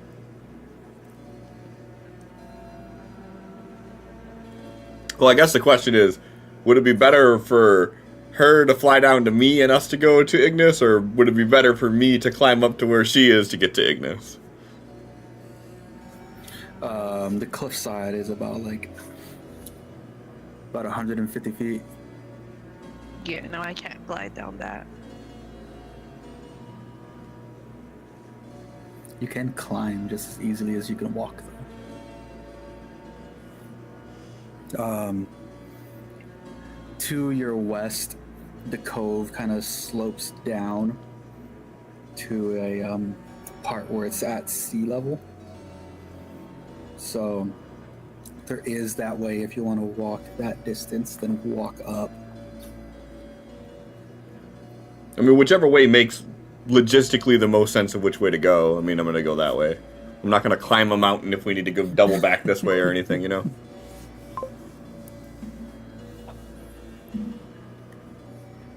To the west, as in the way I am from them. Yeah, because I mean, aside from the cliff, it's just water to your back. So it would, either way, you would have to get up here. Okay. Then yeah, whatever. Whichever way I gotta go, I go. Not really any paths for both of you. It's all forest area, Luna, unless you're directly right up next to the cliffside. And for Lumino, it's mainly just like algae covered rocks that you're like stepping on one from the other. But where's all those things we're not supposed to be talking to? And I'll say once every like 30 seconds, I'll throw another fire in the air. I'm not going to be moving because they know where I'm at. I don't know where they're at. Well, relatively speaking. I hope they know where I'm at. Give me another perception, Ignis. I ain't good at that. Okay. Okay. Looking at the area and like just looking around you, you notice the mountains. Looking through some of the tree line, you see where the cliff meets it and some of the water, and you get a relative idea of where you're at. You notice that you didn't quite land where you expected. You're further away from the cliffside, more towards the cove. Okay. But you do notice that the sounds around you, other than like the cackle of the fire every time you light it, all of the other sounds have just gone away. That's good. Always good. Always good when that happens. Mm-hmm. Just gonna keep an eye out as I just, like I said, every 30 seconds or so. More fire into the sky. And then that just dissipates after 30 feet of in the air. How tall are these trees? It's not making it past all of the trees, but it's going past enough that you can see it depending on where you're standing. So well, as you're walking, you do notice that like if there's a large tree in front of you, you just see the glow of the fire rising instead of the actual fireball. What is the range of fireball? Now that you mentioned fireball. Fireball. 120 feet, I think, something like that. 150. 150. Where the fuck is everyone? We all stop and just go. Then all of a sudden the trees just start lighting on fire. Oh. Right. Yeah, that's the thing.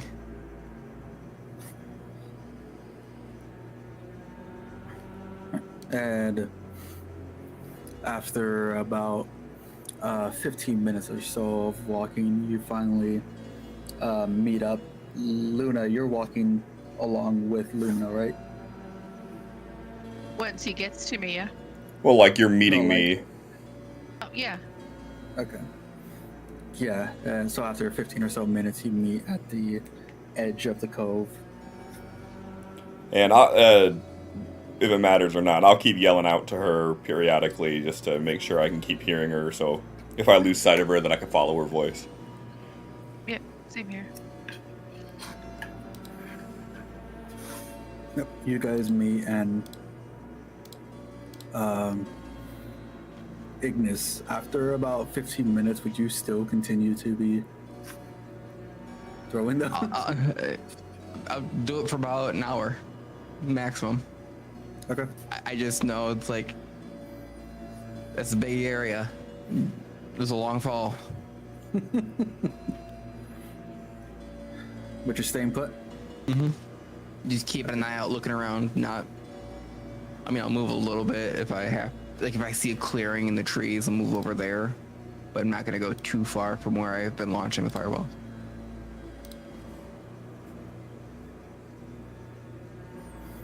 Right, so Luna and Lumino, you two meet up at the edge of the cove.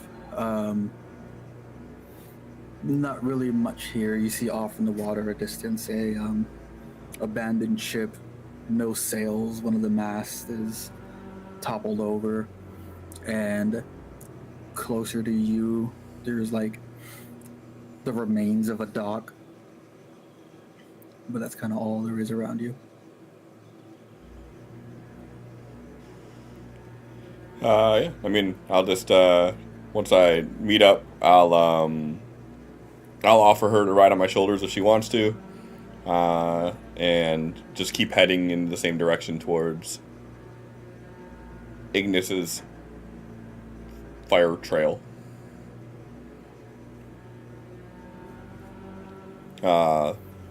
And as we start moving through the woods and whatnot, I'll pull both axes out as well. Yeah, I would probably most likely have taken out my bow at this point.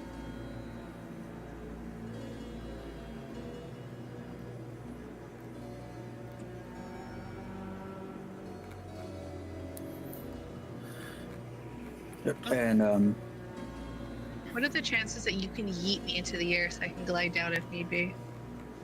Probably fairly high. Seems how you probably weigh about as much as a fucking basketball.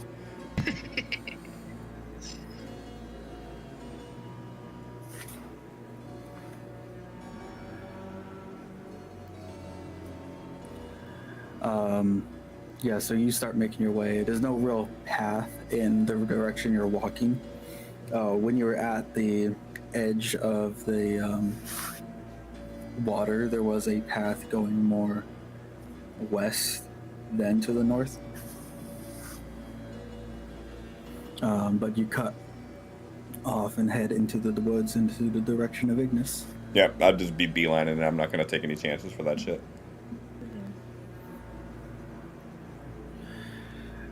Ignis. Roll for initiative. Off in the distance, you hear slight sounds that start to move around you, but not closer to you. At that point, I'd stop, put launching the fire into the air, and just hold it in my hand and trying to like see where it is and what it is around me.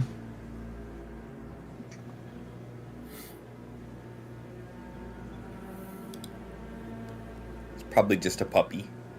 Do you need a perception? You're good. I have so much shit open.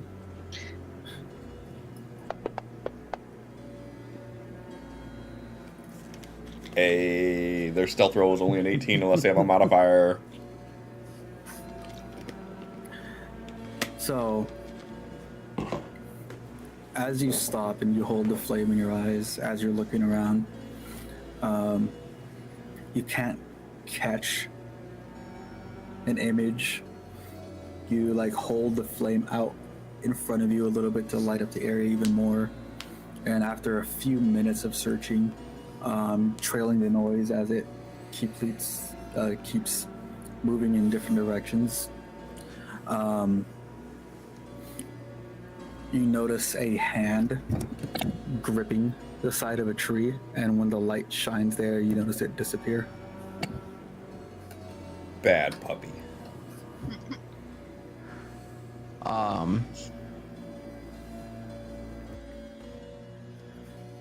Preparing and cast Eldritch Blast. They show yourself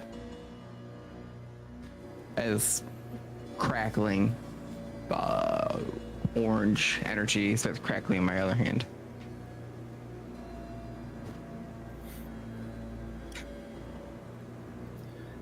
As you speak, you hear the sound grow distant.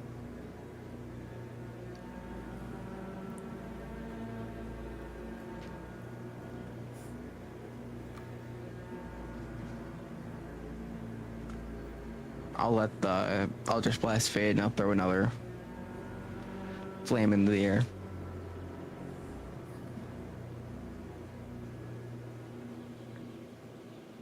Keeping an eye out looking, but lingering in that direction every so often.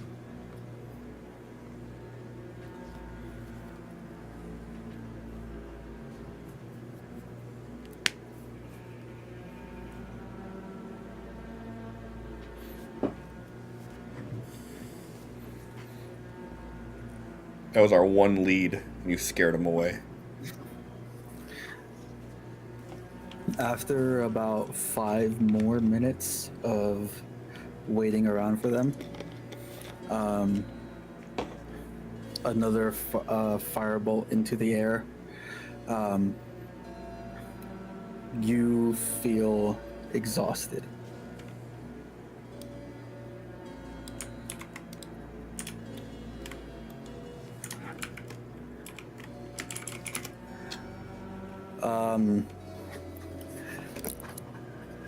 I don't know how to put this as a modifier. So, what does exhausted do? Base exhaustion or clips Yeah. exhaustion? Base.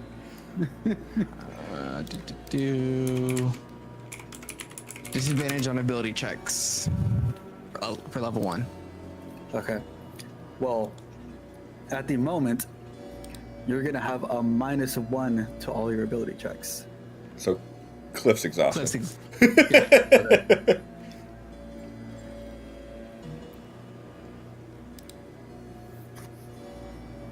Like, you were starting to feel a little bit tired. Then, as that last firebolt like ignited in your hand, you like had to breathe heavy after lighting it. Okay.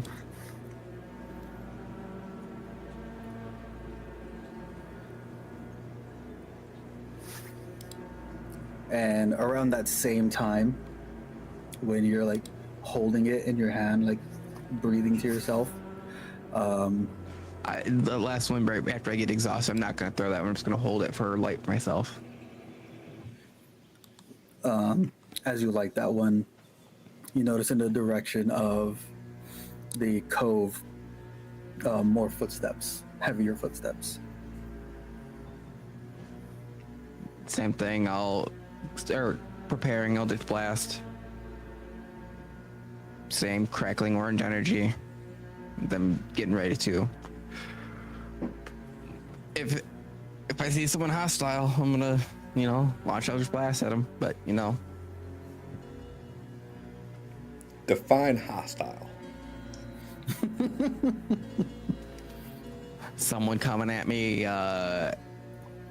getting ready to attack me.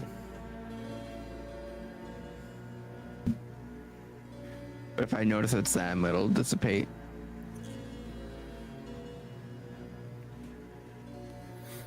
Yeah, with a 19 perception. At first, you notice a larger creature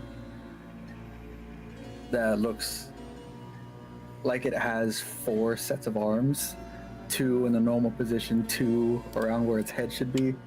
Mm-hmm. Then, as the top one turns, you notice a crossbow in the hands, the tail, and you notice that it's them relatively quickly.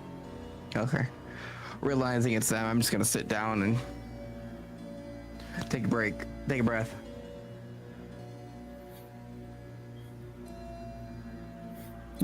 Lumino and Luna, you all come up and see Ignis immediately rest as you catch up to him.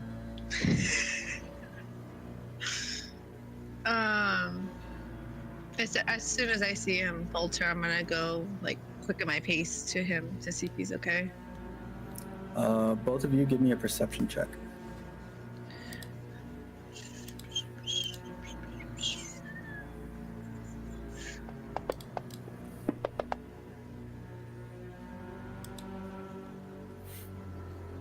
Yeah, Lumino, you are walk up and you're still like on guard, but your axe is out, looking around.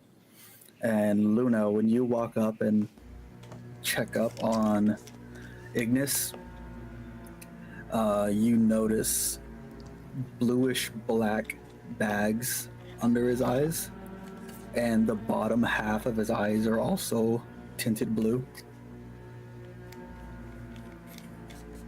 If we're being honest, I wouldn't have even bothered to look at Ignis. That's just not something he would do. Ignis, are you okay? Yes. Really tired. It's been a lot of work throwing these. Didn't know you guys landed, and I figured I shouldn't go far. He says that completely exhausted. Just almost out of it. She's gonna look back at Lumino. Should we rest? It's not gonna do much.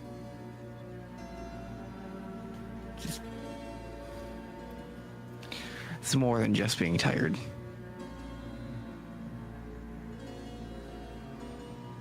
I haven't had to push myself that long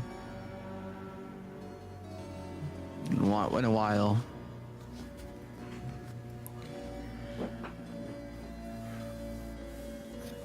She's gonna start rummaging through her bag and pull out some leftovers she had stashed away. I saw, you said about 5 minutes ago? Yeah. About 5 minutes ago, I saw, and I was hearing someone around me, and I saw a hand on that tree over there, but they must get scared when I held a spell on my hand. They ran away. I'm gonna go walk over in that direction to see if I see anything. Can I do like a survival roll to see if I can see anything there? Yep.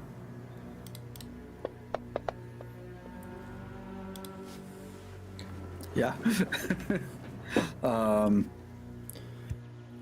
You would notice the patterns on the ground, not like a creature stalking prey, but like one looking at something it's curious about. But you notice a combination of humanoid feet and insect type markings, large insect type markings on the ground. Does it look like two separate things, or does it look like a amalgamation of one? Amalgamation. Okay. They're walking almost in tandem.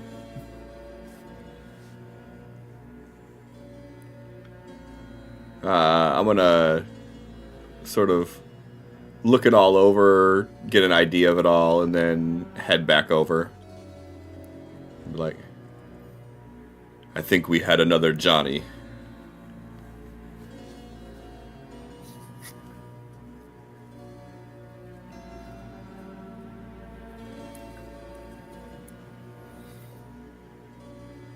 You mean another human down here?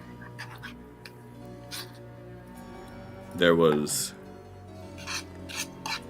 indications of humanoid and insect, similar to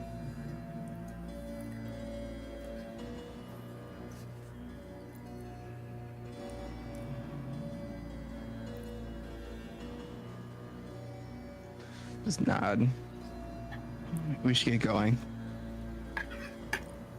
Are you good to continue? It's not gonna do me any better to stay here. Do you want me to carry you? No, I'll be fine.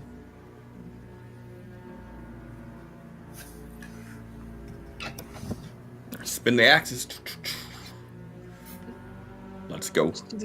She's gonna make a makeshift torch before heading out.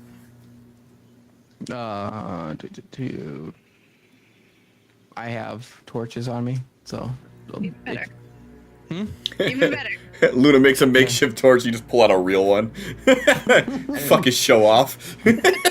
I'll just dig through my, after seeing what she's doing, I'll dig through my pack, and with the flame I have in my hand, just light it, and then pass it off, grab another one, light it, and hold it. And let my produce flame go out, because I don't last 10 minutes.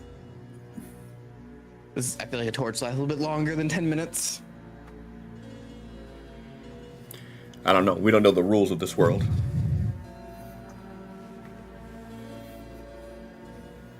So, what direction do you all choose to go?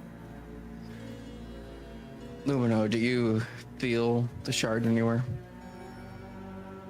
Sin, do I feel the shard anywhere? You haven't felt any difference since Okay. landing. Okay. I'll just shake my head no. But I'll say, I'll point in the general direction of where north is.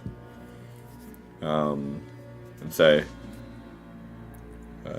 according to the map, we need to head this way. Which way was that creature? Seeing Lumino point northish, which way was the creature?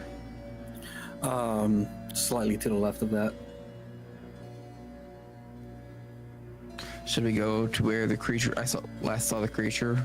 Try to follow that. That might know more. If it's like Lumino described, then are we sure it can speak? I have a knack for speaking with creatures.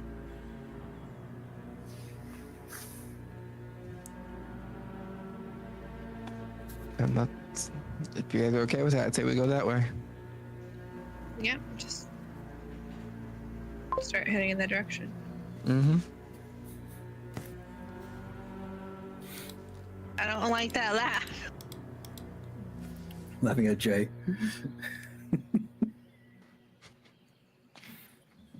Yeah. Alright. Who's leading charge? I'm assuming Lumina. I'm assuming me since I have the torch. I have a torch too. Okay. I'll can't. offer one to Lumino. I can't hold a torch. I'll go to offer one to Lumino, right? And just Yeah, Yep. I'll lead the way. that's not what I want to do. Alright. Whoever's leading, give me a survival. Whoever's keeping an eye out, Can I perception. just use that 18? You're not leading. Yes, I am.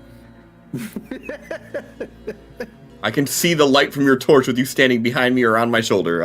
You're not leading the way. Your little ass step on a Venus flytrap and just be gone. Yeah, she's probably better. I'll probably climb on the window. Okay. So yeah, Lumino, your 18 works. Whoever's keeping lookout, perception. Last Okay. person. If you got something to benefit the group during travel, roll that. If not, you can assist. I'll do perception since I'm on top. I'll also just keep a lookout with Luna. Go on and roll.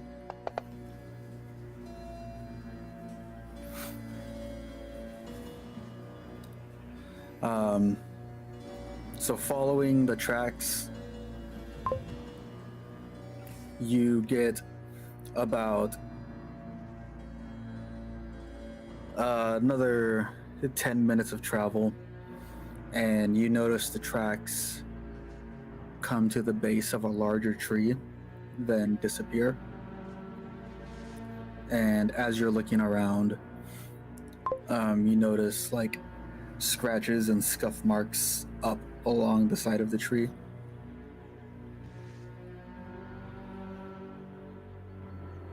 Does it look like an animal rutting on the tree, or does it look like they went up the tree?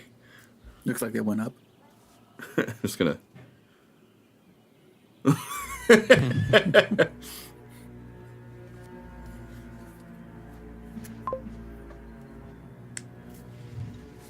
Like you're saying all of us see this?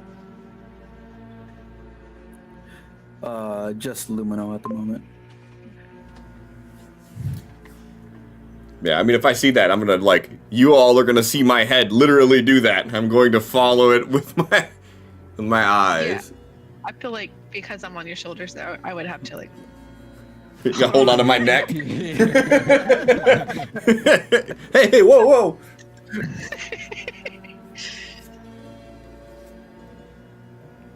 Do I see anything up there? As you're looking up and the torch starts to shine, Luna raises the torch and stuff. You notice a large structure made out of twigs and other what looks like used to be liquidy black substances. But you don't hear any movement or see anything at the moment. Can I start going? Pss, pss, pss, pss, pss? Gonna kind of side eye Ignis and say, "I think we may have found your friend's home." Yeah.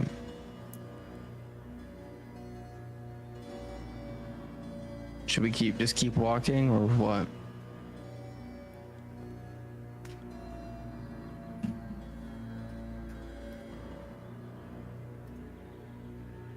The captain told us not to talk to anything here.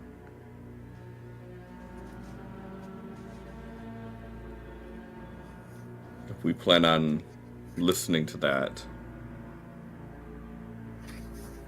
then I don't see much use of us being here. Okay. Then I say we keep walking. If you wish to disregard that, I can call up to it.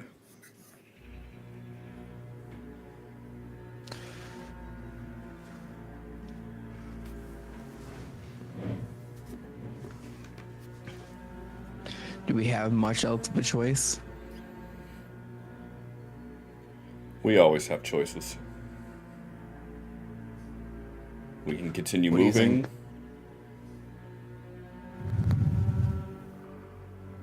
We don't know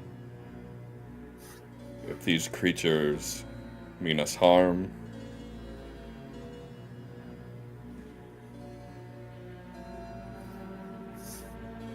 There's risks either way.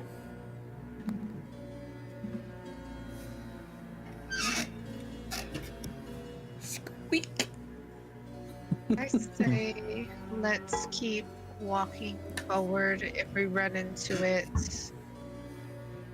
then possibly try and speak, but based off what happened with the person, I don't think it's ideal to wait around. Okay.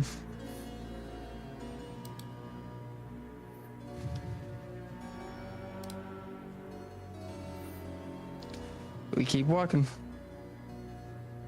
I'll follow Lumino.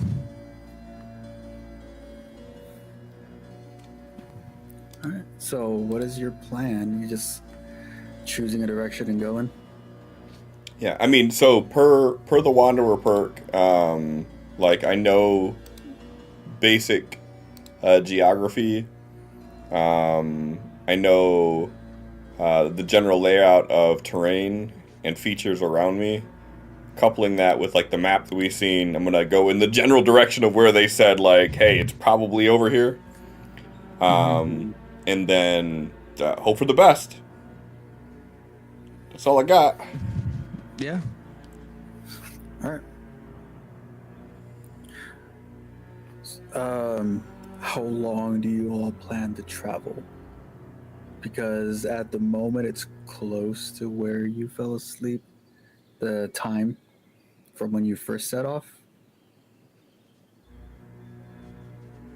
No, Lumino doesn't really care.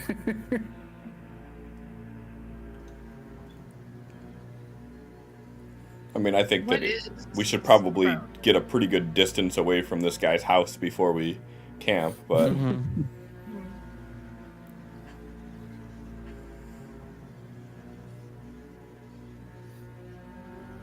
but I'll leave that up to them too. I'm gonna keep walking until they say they're tired. Like, is it all forest? A lot, Forrest. That answer though. I say let's look for a clearing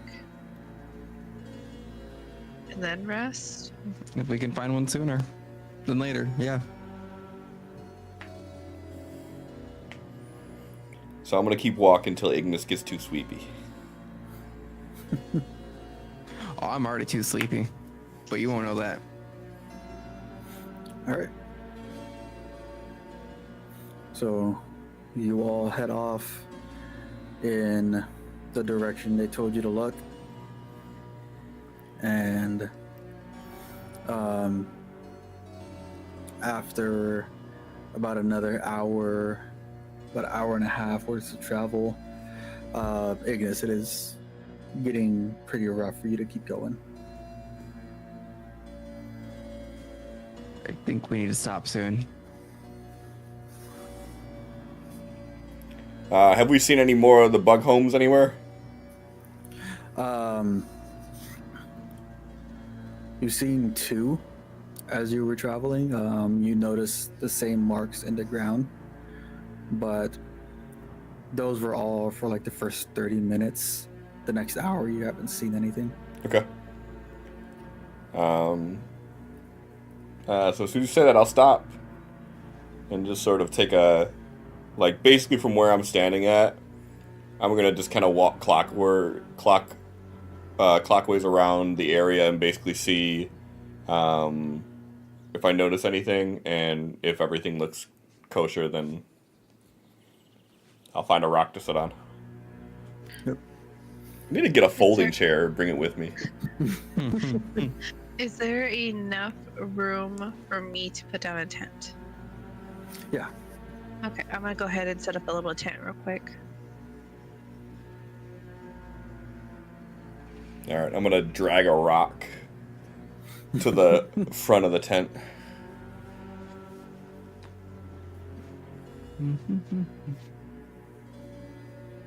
After setting the tent, I'm most likely gonna get the torches and put one behind and one in front.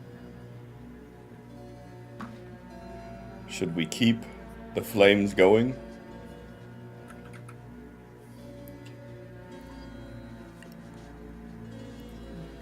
I can see in the dark relatively well. I'm not sure how well you guys are able to. I'm fine. Me too. You got dark vision?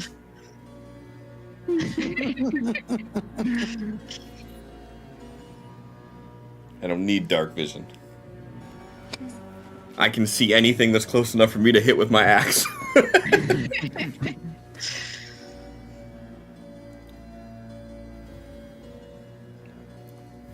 If you wish to put them out, you're more than welcome to.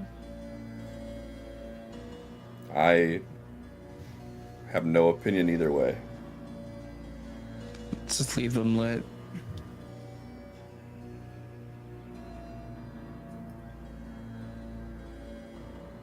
All right, I'll plop down. I'm asleep. Yeah, I'm gonna go ahead and offer the tent to Ignis. Are you sure? Yes, it's fine. I'm used to sleeping outside. Thank you. We'll crawl in. Pass out. He's tired. Little one, pay mind to any trees. Oh no, I'm not planning on sleeping in any of the trees this time around. And she's just gonna kind of curl up in front of like the doorway.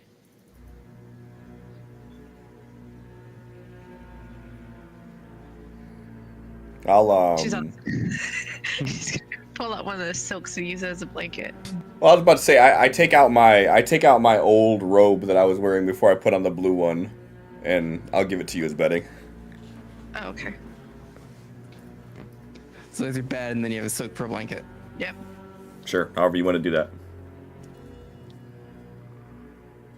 These are highly expensive, highly illegal silks. I think you mean highly effective blankets. Mm-hmm.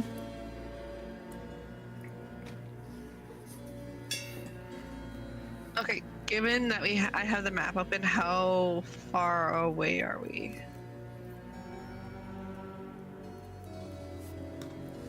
I don't have the map open. Hold on. I want to know too.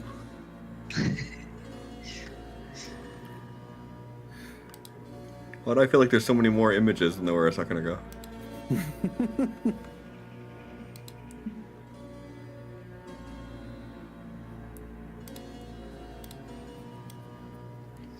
Alright, I have it open. You all would assume you're around here. Hell yeah, we're almost to the question mark. Mm-hmm. I've played a lot of video games. I think that means that there's something there. So did you make this map? Huh? Did you actually make this map? The shitty little drawing one? Yeah. Uh-huh. Did you purposely put the question mark there? Or was that just Yeah. coincidence? No, I put that there. Okay. So how the It's fuck just you a question. accidentally put a question mark on there? Drawing squiggles, and then it happens to turn out to look like a question mark. Yeah, fuck it. That's a good spot too, I guess. Right. That's what I'm saying. I've done it before. It was gonna be. Oh, hey. It was gonna be. How do you ping? Space double click. It was gonna be over here, but I accidentally drew the question mark, so now it's over here I'm not, where are you pinging? on the map. You didn't ping that first time for me. I pinged over here Right, the it's first all- time. Yeah. Mm-hmm. I see it now.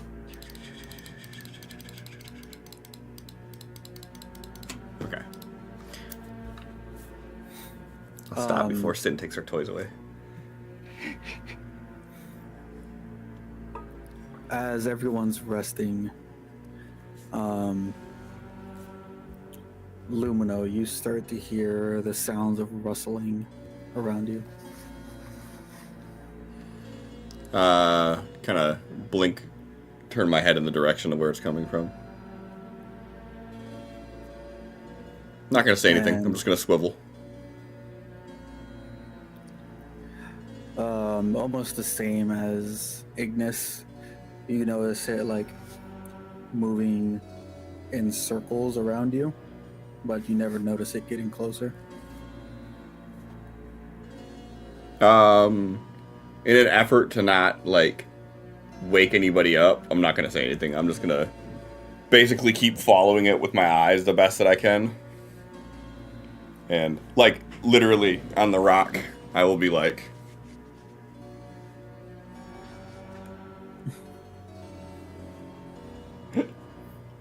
and if it starts to like get any closer, I'll say something to it. But if it's just staying at a distance, like around the perimeter, I'll just keep following it.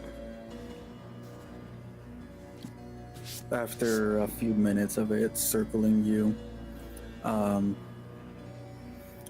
you start to hear sounds in other directions as well. Like multiple. Yeah.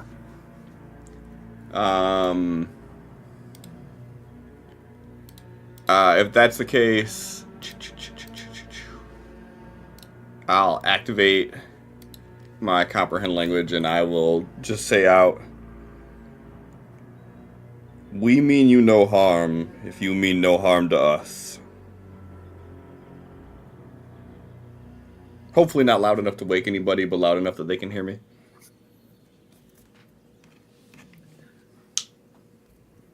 all of the sounds around you stop. Then, a few moments later, you notice them approaching you rapidly.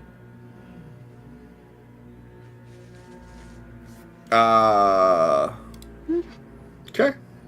If it sounds like they're rushing, da, da, da, da, da, da, da, da, da.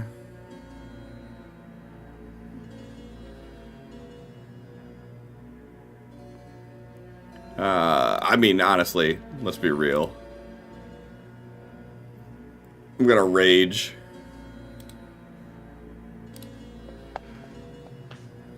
Oh. Hey, perfect. Does your rage make any noise? I feel like that would be. Oh yeah. I'm gonna stand up and like fucking yell, have both axes out. As I jump up and just all of a sudden you would all, I'm assuming it's gonna wake you up. You would see around the area that I was at. Well, for one, you'd see the glow of the gem light up, and then you would see these vines start to crawl from where I was at, and you'd see all these flowers and vines start moving all around. Unfortunately, you both are stuck in that too, so... No, we're not. If you read the last sentence. Oh, for your enemies. Nice, okay. Yeah. Yeah, okay. Correct you. Yeah. Yeah, right. Ignis, a little flower, like, blooms right next to you. Oh my, all I see is the fuck. Ignis, Mm-hmm. you don't feel any better. Didn't think so. I was gonna say like that was like a very short rest. Lumino, What's up? as you do your rage, as you hold out your axes, you notice a like kink in your neck, like you pinch something, and it immediately goes away. But you also feel that exhaustion hit you. Okay. So at the moment, Ignis and Lumino, -1 to all of your skill checks. Skill checks and attack rolls and all that stuff. Just skill checks. Okay. Just out of curiosity, like, what is this, like a lack of sleep type thing or something different? Something different. Okay.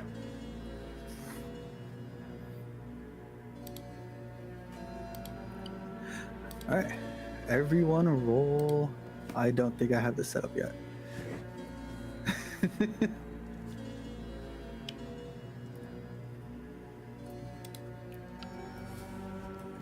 I don't think it needs to be stated, but I will. I hear Lumino rage. I wake up. Activate your armor. Yeah. Yeah. Don't think it needs to be stated, but I will state it. It's kind of a given that hey, Lumino doesn't rage for no reason. I told you before, if you don't say you've activated it or deactivated it, I'm assuming. Yeah. I've been pretty good about turning it on and off in my character sheet or combat tracker. So. Okay. We roll into the initiative. Why is that so small? It's so tiny. You didn't set the grid. I did not set the grid. You might want to delete her token and then re-add it.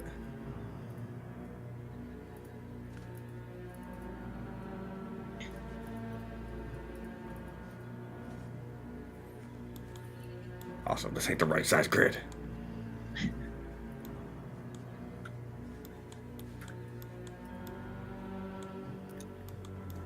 That ain't the right size grid either.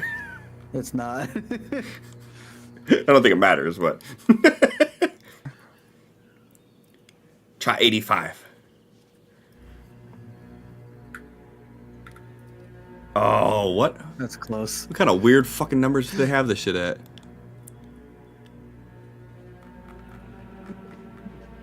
Bro, do they have an 86 grid, really? Is it 86? I'm thinking that it's 86 based on how this looks. No. It's 85.5. I don't think you can do that, can you? No, it's not. What the fuck? What kind of bunk-ass math you Close doing here? enough. What are you That's doing to us, close Sin? enough. No one else can see this. I'm zoomed into the fucking pixels. I was too. Fucking Sin. Flaring up my OCD. That was a cool sound. You hit your cup. Yeah. It hit it on the tile that I have bathroom tiles that we painted as I use as a coaster. Mm-hmm. And it hit it like as I was lifting it, so it was like just the tip of it that hit it and it was like boom.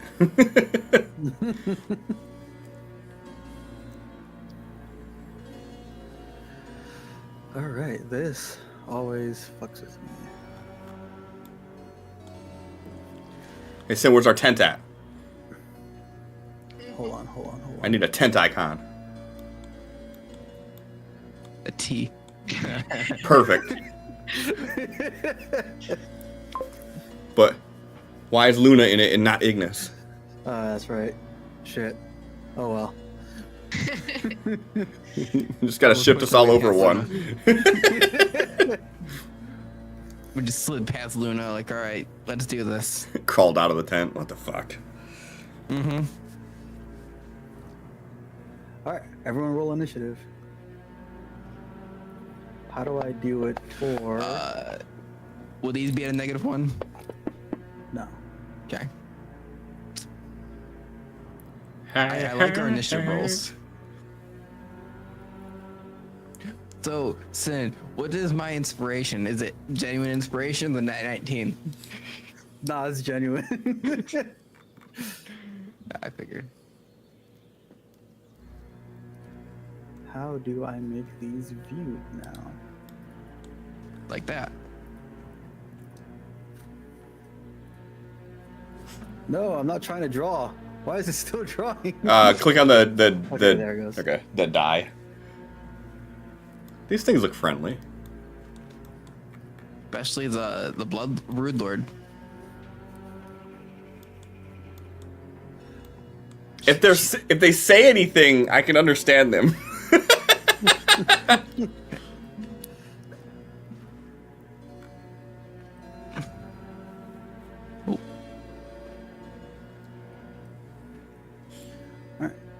First one, how do I make it so you have to confirm movement? Because, yeah, I didn't think so. Right click and do lock tokens. Ours is already set to lock. If you're trying to move your own, it won't do it. The DM doesn't have to ever do that. Yeah, you could do that though to see.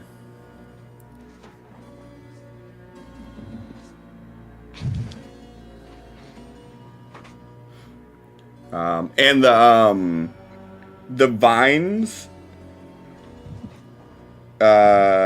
is always within 15 feet of me, so it's a 15-foot traveling circle of vines around me that makes it difficult terrain. That's a cone.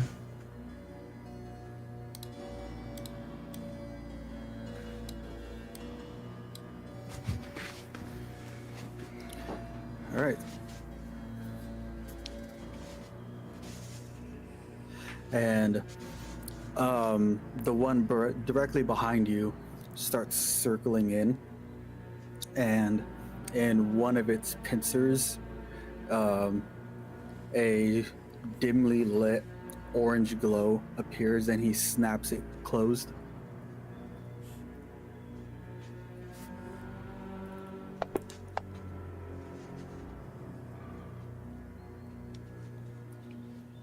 And as he snaps it closed, Ignis, you feel your mind tug in that direction, and you shake it off.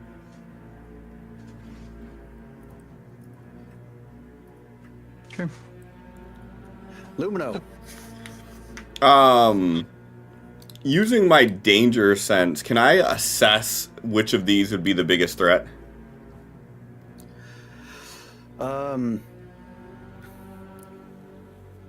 At the moment, everyone notices them all circling.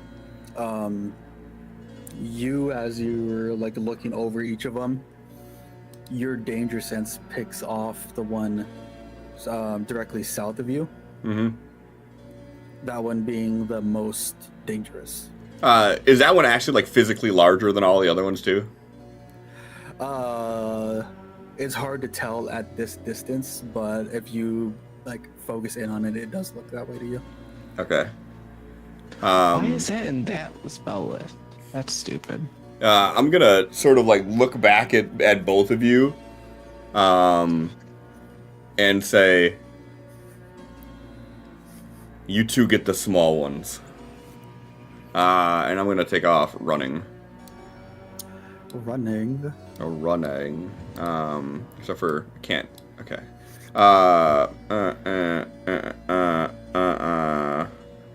Let's go to right here.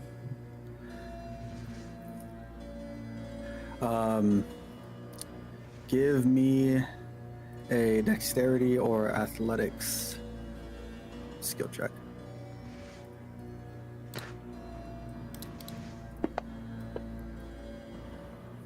$24. Yep. As you move close to the trees, some of the vines and foliage here starts to slowly move towards you, and one of them tries to wrap around your leg, but you step off and cut it right off, make your way in front of this thing. Okie dokie. And at this point, there's no more words. It violated my trust. So I am going to swing attack number 1.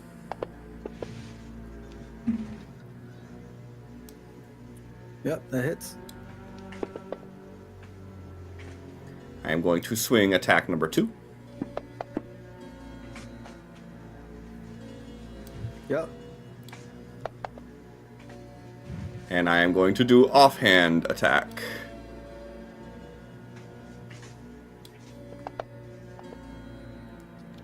Boo.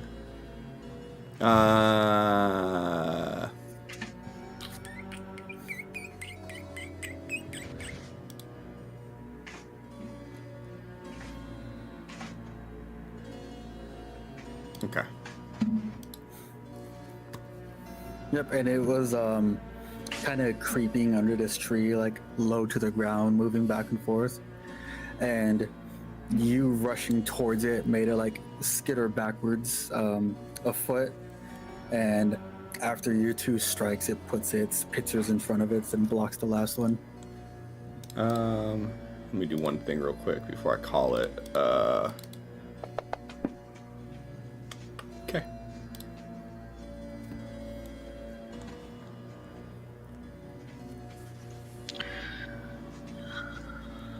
I don't know if you heard or not, but I said you two take care of the smaller ones as I ran for this one.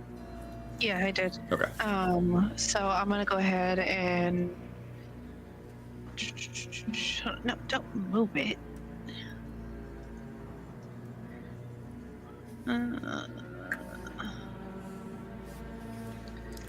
Really? Wow, I forgot host fate. That up to date? Yeah, it is. Okay. So since I can move my 30, I'm gonna try and sneak. Roll it.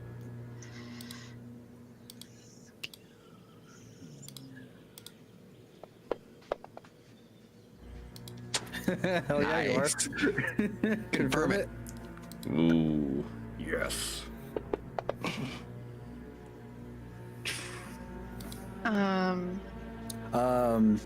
Give me a acrobatics or athletics skill check. Cliff, remember skills are -1 too. Yeah. Okay. It's not built in, but I can see the creature though, correct?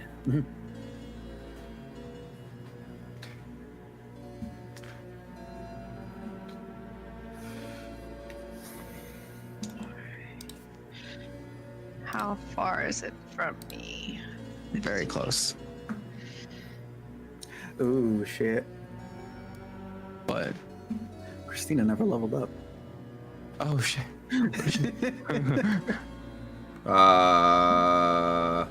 Don't you get expertise at level 5? I think she just gets her evasion. She is a rogue, a level 5 uncanny dodge, and sneak attack's 3d6. So upgrade her sneak attack. Yeah. Just do the level up real quick. Yeah. Yeah, huh? Do Because it. proficiency bonus is also higher. So I go to the. I'm plus- doing it for you. Okay. You're level 5. Congratulations. I was like, your health is so much lower than everyone. Do I have to re-add the sneak attack? It didn't add it, you hit the wrong button. Oh, I need to edit your sneak attack actually. Yeah, 2 seconds. It doesn't automatically do it. No. It should. Like all my spells, except pact magic, I have to manually increase all their damage because they all cast at 3rd level now. I have to manually up all the damage to 3rd level levels. Your sneak attack is good. Sin, if you add this as an effect to me and Adam, it should do it automatically for us. Oh, there we go. So just click on effects and then add a row and then just paste that in there. So.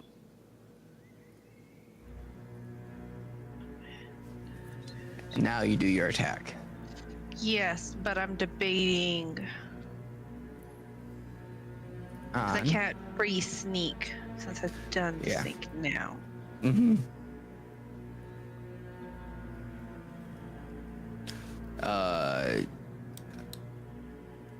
Make sure to adjust duration. I don't remember. D1 is that? Yeah. I was just checking to make sure it one worked. day. Cliff, For what? is D1 1 day? For I what? think the duration of because it looks like you have for your rage is D10, so you have 10 turns of. Yeah. Because we might want to change the duration of that -1 unless it only lasts 1 round. If you see what I mean. I see, yeah. So your rage lasts 10 rounds. Or -1 skills only lasting 1 round right now. I didn't see that at all. It says that. I- Next, Got it. Yeah. Let's get rid of that. Add a new one.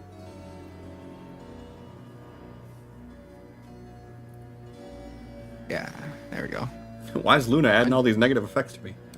Right? Luna's doing it. Christina, did you make that attack roll? I believe so, yes. You didn't target him though. Okay, see that's okay. So I clicked the target. I Make clicked sure- on him. You need Make sure you a, click on yourself, then click on the target. Uh, Just regular click on yourself and then control click on the target. Yeah.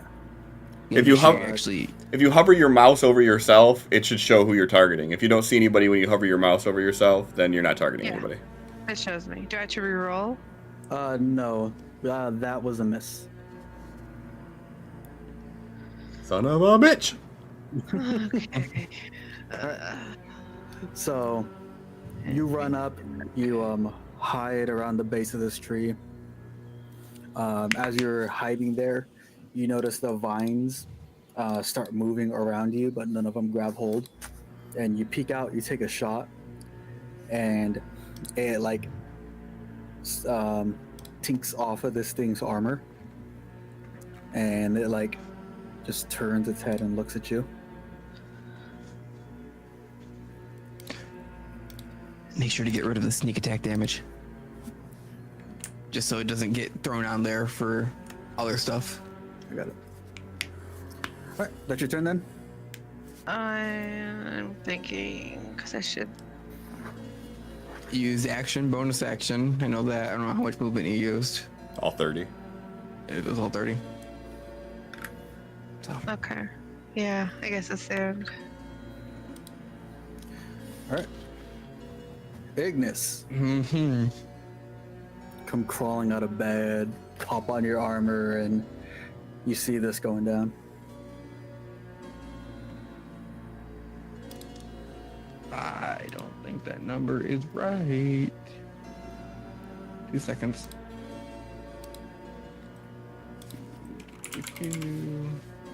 That's why. Hang on.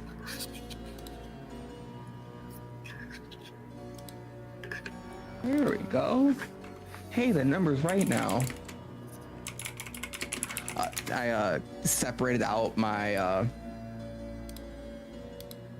all of my spells based on where I get them. So if I do change spells, so I know how many I can have.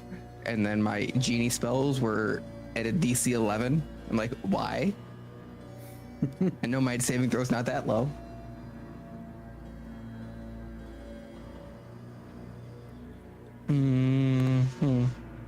Yeah, I see Luna going after that one. I'm just going to look at this one. And shoot 2 Eldritch Blasts at it.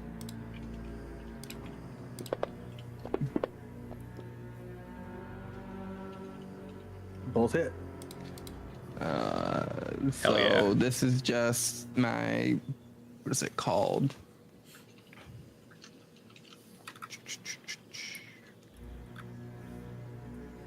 My Genie's Wrath is what this is. It's 3 flat. And then this and this. I rolled shit damage. Understood. Does your Genie's Wrath only go for one of them? Once per turn. Gotcha. And I mean, hey, you did it on the good one, at least. yeah. Well, it's just a flat 3 damage. Right, I'm just saying, like, it made it look like you did 4 damage instead of 1. Well, no, that's I was +3 because add my charisma modifier. It's just 3 separate damage that's not included in anything. It's a separate button I hit. Oh. Yeah. It's just damage equals proficiency fire.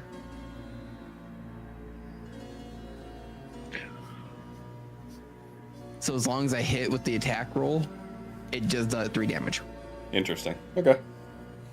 And then bonus action, I'm gonna hex him. Did you do pushback or push forward or anything like that? He got pushed back 10 feet and then 10 feet.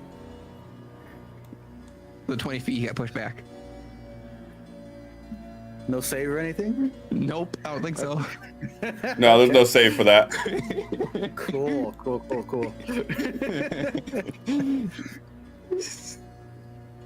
And just remember, you don't have to do it either. You can choose not to do it. They need to stay away from me. No, I get it. I'm just saying, like, if there's ever a time when, like, I'm fighting them and you're hitting them with it, you don't even have to do that if you don't want to. What's the range on this? Yeah, it's fine. 120 or 150 feet. Oh no, Eldritch Blast is 120 until you get the evocation, isn't it? Eldritch Spear. Mm-hmm. Yeah, that puts it at 300. Mm-hmm. That's fucking ridiculous. Just go back. There's that, and then... yeah, we'll go, like... Shouldn't you have done that first? I should have. Okay. I really should have.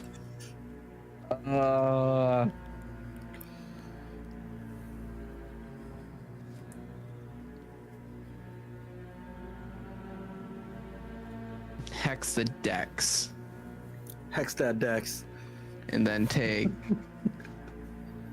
expand this down so I can see. Take this, drag it onto this. There we go. Okay. Heck that dead. And then, yeah, that's my turn. I'm gonna stay right here in the middle of all of them. Yep. Okay. No, don't put it back. Christina, Luna, Lil Kitty. Wait, that was one of my spells.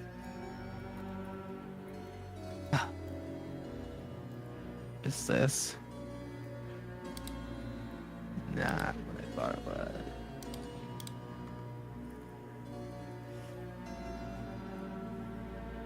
So, it's not likely that I'm going to do it right now. My Hellish Rebuke does 40-10 damage now. My Scorching Rays, I can attack with it 4 times.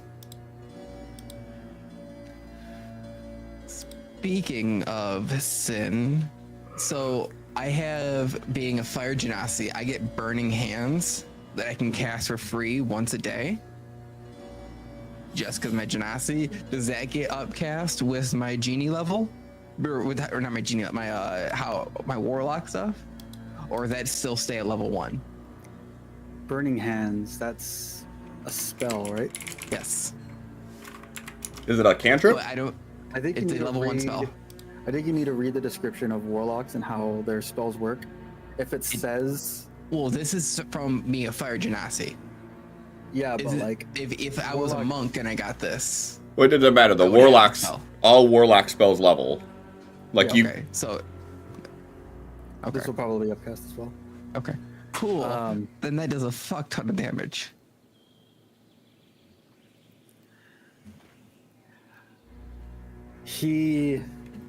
Christina, this one starts creeping around a tree. Some of its legs like climbing up on it and scraping down as it moves closer to you. And its pincers start to glow that dim orange. And as it closes it, you feel that same tug in your mind as Ignis did. And you failed. Why did you roll my wisdom save? Because they make attacks, they make a save attack against you, automatically rolls it on your sheet. Okay. she got real salty real quick. Right? And as you see his pincer shut, your mind starts to get real foggy and you can't really concentrate on anything that's going on around you. And the same pincer that closed, it opens up and slams down right in front of you. I need you to make a athletics or acrobatics check. To beat a 21. The fuck?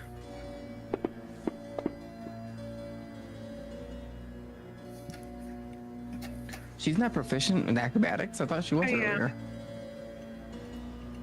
That doesn't show proficiency? She has a +4. Oh, I was looking at the wrong thing earlier. Right. And it doesn't damage you or anything, but it slams you down and it holds you in place with its with one of its pincers. I guess as soon as that happens, you're probably gonna hear a yelp from me. And I's turn. Okay. Okay. There it goes.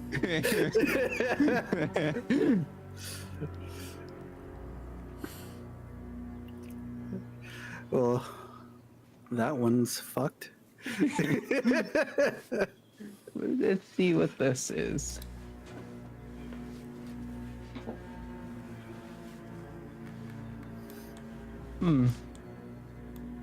Okay.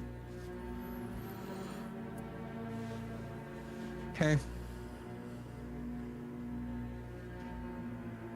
And are these things not talking at all? You're just hearing like chittering and clicking. But I can understand that. Insects? Well, comprehend language.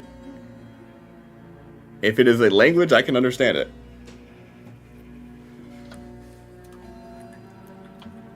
Because remember, the whole reason that we did that was basically so I could communicate with the animals. I can't speak what they're speaking, but I can understand whatever they're saying. So I'm just, it's like fucking a Disney movie. Like, I'm talking to them, and then the squirrel's responding back. And I'm like, yeah, that doesn't make sense.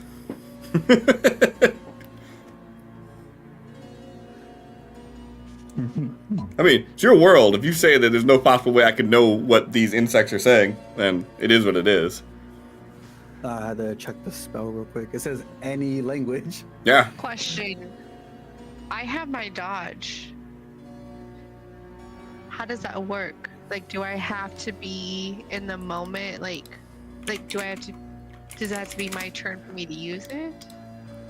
Uncanny dodge. Oh wait, and there's Uncanny an dodge. evasion, right? True dodge. I have uncanny dodge, and I have had dozy. Uncanny dodge halves the damage that you take. Evasion halves. No. It halves the damage of area of effects unless you save. If you save, you don't take any damage from area of effects. Evasion's at level 7 anyways. Oh Yeah, no, I don't have evasion. You have your Hadozi dodge. Use a reaction and your proficiency. Reduce the damage you take. So I don't think you have anything to stop an attack from hitting you. Okay. I mean, I didn't take damage from this, so it doesn't really benefit me to use it regardless. Right. Mhm.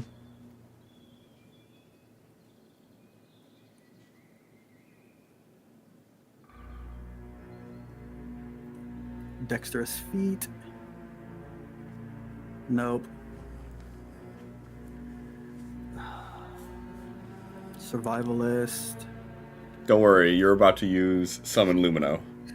What about the skirmish, though? Skirmisher. You are difficult to pin down during a fight. You can move up to half your speed as a reaction when an enemy ends its turn within 5 feet of you. This movement does provoke opportunity attacks. They didn't end their turn until after they pinned you Grappled down. you before it ended its turn, though.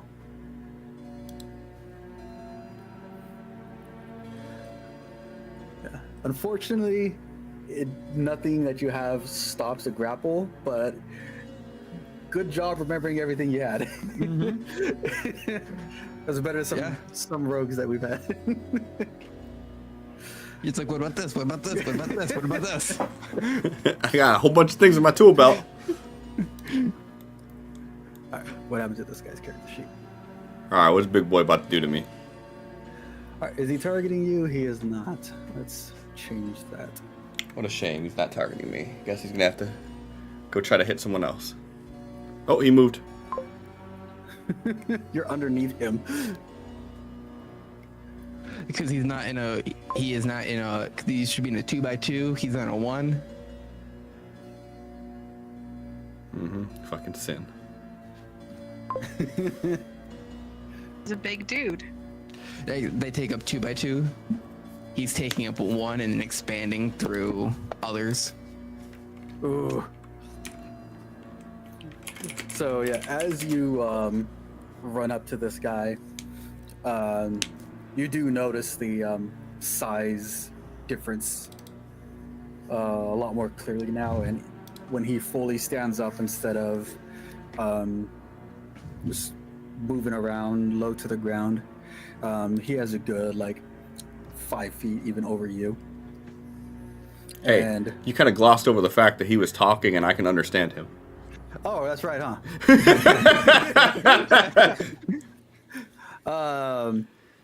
Nothing. No words yet. You can't understand him though. It's like mumbling type thing. Huh? Mumbling. Groans, stuff like that. Okay. He's So big fella. slams down with his pincer in the same fashion that he the other one did to Hey, Sin. Luna. Yeah. Are what they're doing? Are they spells that they're doing? To what they did to Luna? Are they spells? To what they did to Luna. Yeah, and what they're trying to do to me, is it a spell? Yes. Okay. So I have counterspell now. Well, So- also, your hellish rebuke. Does that It's have to only be me. if it's you? Okay. But I'm just saying, if Hey. you're casting a spell, you kind of gotta let me know. If the one that missed you, is it only if they hit you, or is it if The they hellish miss? rebuke? Yeah. It responds to being damaged by a Okay. creature. Gotcha. Yeah. Trust me, I want this one that's holding down Luna to attack me and hurt me. I want it to happen. We'll see. Oh, trust me, we will. So yeah, this one slams down, trying to like pin you down to the ground, and you manage to like step away from it and push it off as he does.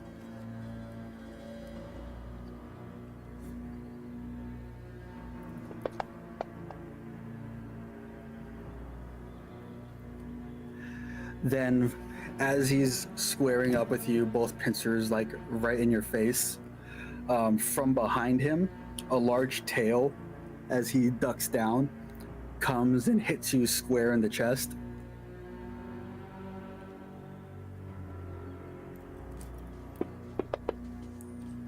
Ooh. That wasn't very nice. Lumino, what's your deal with poison? I can't be affected by it. You have advantage on saves against it. With And the resistant poison damage. Is what your sheet says, or your combat tracker says. yeah. to Constructed disease. resilience. Yeah, immune to disease, advantage against poison. And he takes half damage from poison at that.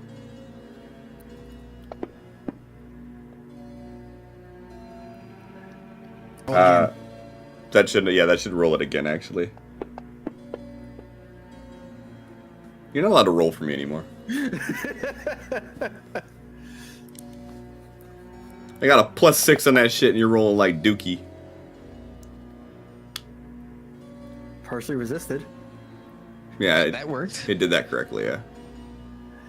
All right.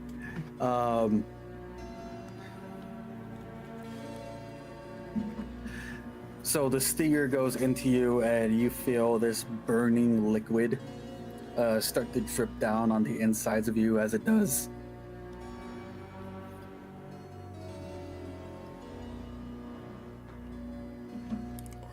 Okay. And okay, that is its turn.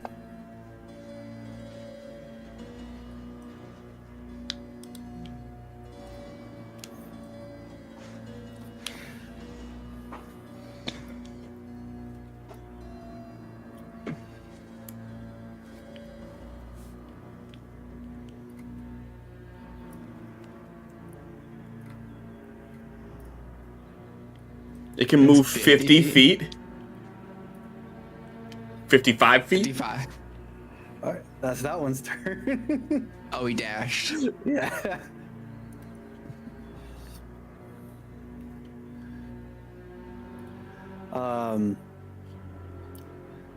Lumino, your turn. As this one is clawing at you, and its tail stinger pierces into your chest. From behind you, you hear a voice that doesn't sound like Ignis or Luna. And you hear it say, "Fire, glowy, dangerous." Okay.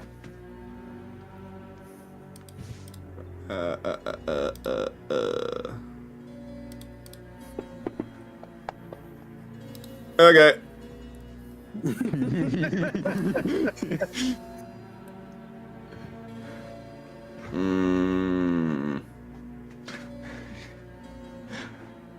What a bummer. I'm gonna take the opportunity attack. All right. How do I choose him and do that? I mean, you should be able to double click on him, open up his character sheet, and just drag his attack roll onto me.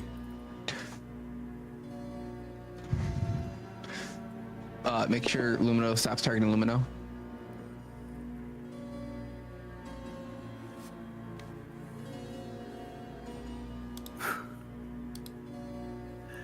Yeah,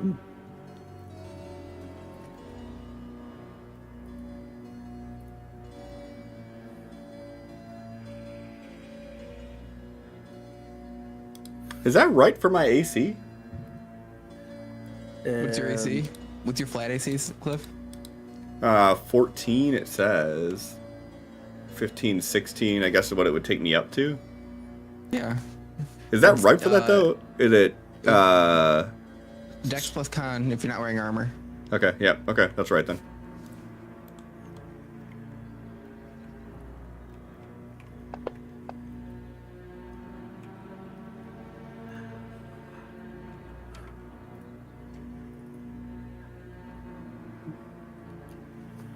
all right. He hits you as you hear the yelp from Luna. Mm-hmm. You turn your direction off in that.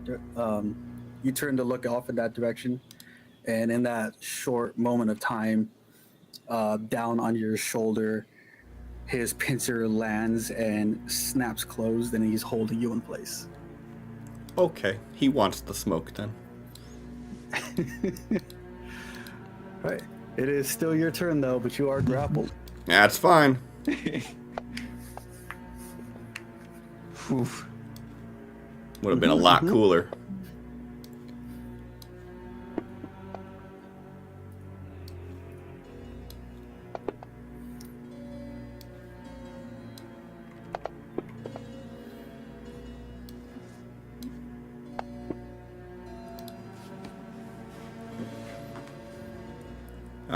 That is.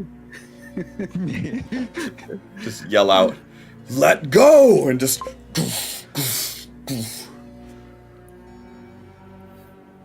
Oh. that is a tent. Okay. hold on. Put a label. Oh shit! 3D. Wow. Bam! Look at it. See. Tent. Oh wait, no, I covered it. Hold on, sorry. Who's talking about our tent? John. Fucking delicious. Delicious thinks he can draw a better tent.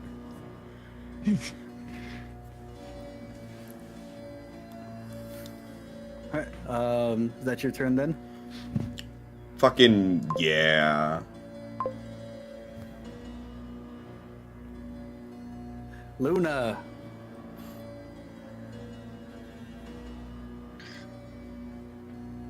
So You when are grappled by Yes. this creature. You What is cannot that? move, but you can Okay. attack if you want to. okay,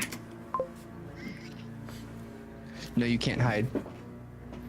I'm aware. You don't know. You don't know what she's capable of. Fair. Sam, what would be the DC for her to be able to actually hide from this thing right now? Whatever is as high as you can get. That plus like 5.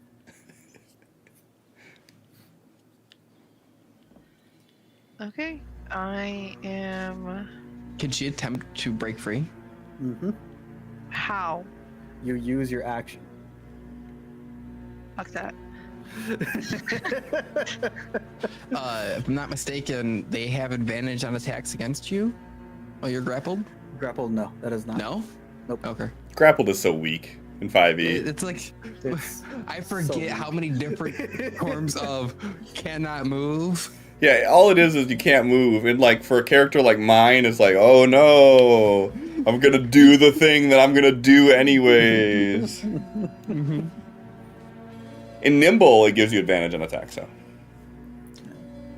when you grapple a creature that doesn't want to be grappled, that's when you're like, oh fuck. Like a Luna. She's just gonna use her whip to attack. Do I have to re-attack him? You have him. You targeted yourself. Don't target yourself.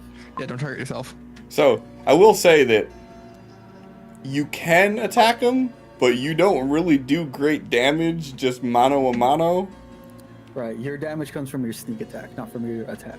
You may be better off attempting to break this, but I don't know. Break it and run. Yeah, break it, disengage, run. Just so that way you're not trying to fight mano a mano with a clearly like a. This creature is built to melee. You are not.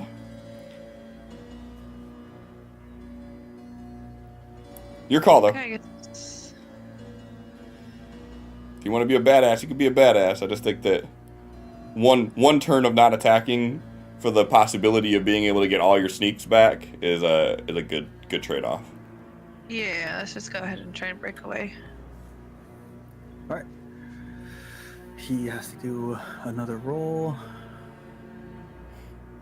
His is going to be athletics against your athletics or Wow, this motherfucker.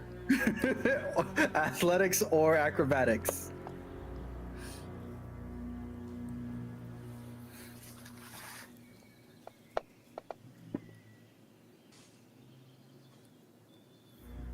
Nope. What's the thing I'm thinking of?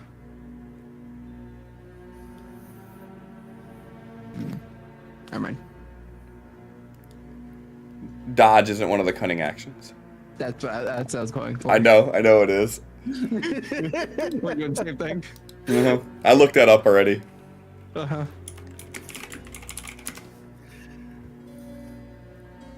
What are the chances I can try intimidating him? Fairly low.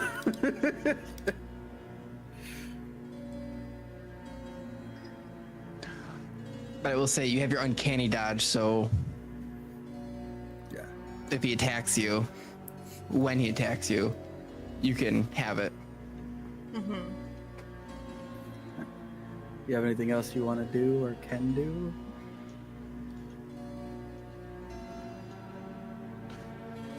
I still wish I could understand what this guy just said behind me. Because what I'm about to do next is make it so much funnier.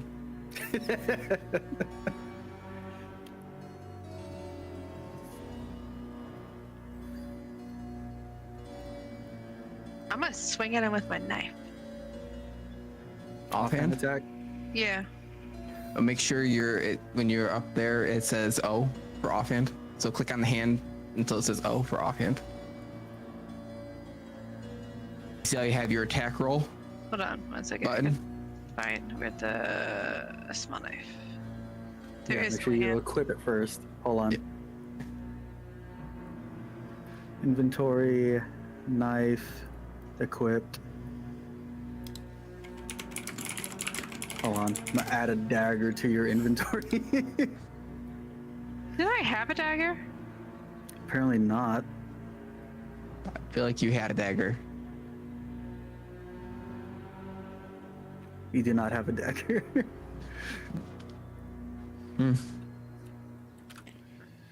What are you using as an offhand attack? A small knife that I have. Oh, A dagger that's not a dagger. like a cooking knife. Mm-hmm. Got a steak knife.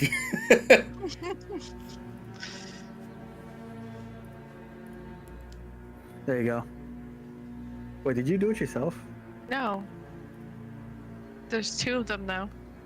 Oh, you have a thrown and you have a melee. Okay. Yeah. So Oh, melee. Okay. yeah, and I then have click. bow. Yep, perfect. Make sure you And then target you- him. So what? Target him. Oh, If I'm not mistaken, you can also control click on the actual combat tracker. Or you can just roll the die directly onto their picture on the map, Mm-hmm. which is what I do almost exclusively anytime I do this now. Like, even when I'm GMing, that's how I do it. You hit him. Hell yeah. that won't be the end of my turn. and then Well, damage. do your damage. Oh. Oh. La, la, la, la. Can she do sneak damage? Seems how the thing didn't expect her to pull that dagger out. It's holding you down with its pincers, and you try to break free, and it's not working. So you pull your dagger out from your backside and just stab it into his arm. From your backside? Is that where you keep it? Luna's all caked up, got knives hiding in between it. Aha! That's your turn. Ignis. All right, seeing this thing fly around and then get behind, or run around and get behind me, I'm gonna turn and using my innate fire genasi, I'm gonna make a dexterity saving throw. You did not. Uh-huh. So this should do a total of 66 damage. 66. And I rolled like shit. You did. Subpar, great. Subpar, good. Average, subpar. How do I...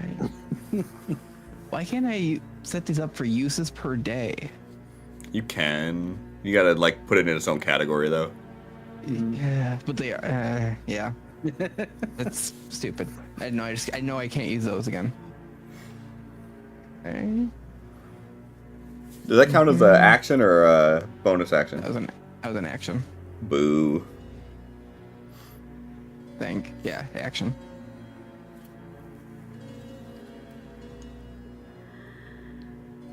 That should have did so much more damage. I'm upset about that. But okay. I mean, 66 on average would have been 18. So you just did barely under average. Exactly, I did under average. I mean, to be able to go above average, you gotta go under average. Yeah, that'd be my turn. You're not gonna do any bonus actions? I don't know if I have any good ones. Did you add your fire? Oh, I did not. Full point. Sun Wolf 2. Uh, Thanks for the follow. That was you did remove the. So what it did, add the hex damage on it. So it's just supposed to be what? 3. Well, no, the hex damage would be a part of it, isn't it?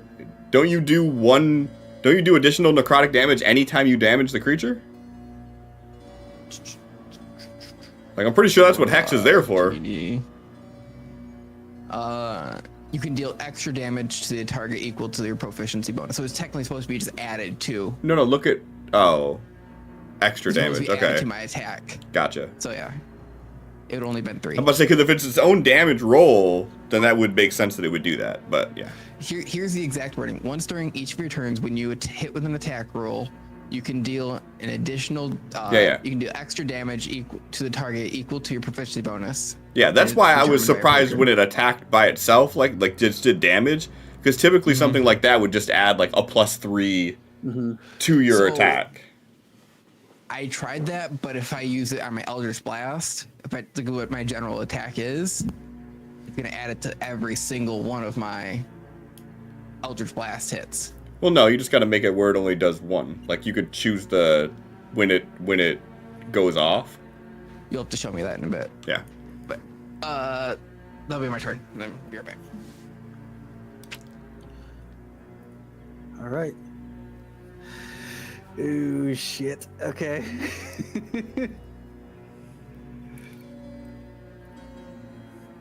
So, this one hisses out at you as you stab your knife into its pincer. It's being dramatic. She did 3 damage. And starts to squeeze close with the pincer around you.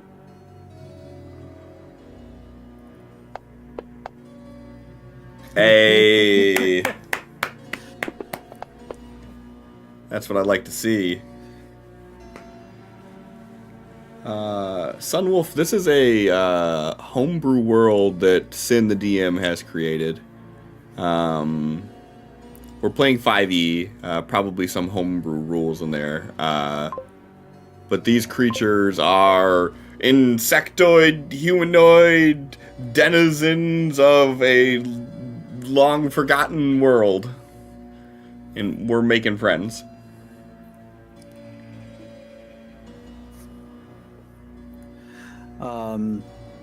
So as it goes to attack, its pincers are like in the ground as well as around you. So it pulls back to go in for a strike, and as it pulls back, and when it pushes forward, you place your paws onto its pincer and get pushed out of the way. So you are no longer grappled.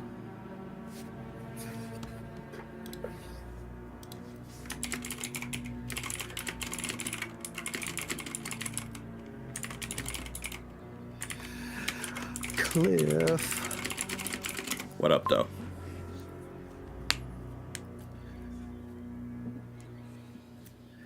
You're up.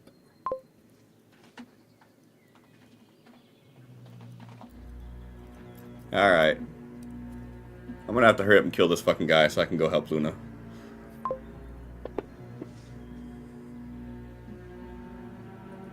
The fucking +7. Dirty. All right. This one holding you in place around the shoulder with one pincer goes in and goes at your lower sides with its other and scrapes off a good chunk of you as it hits you.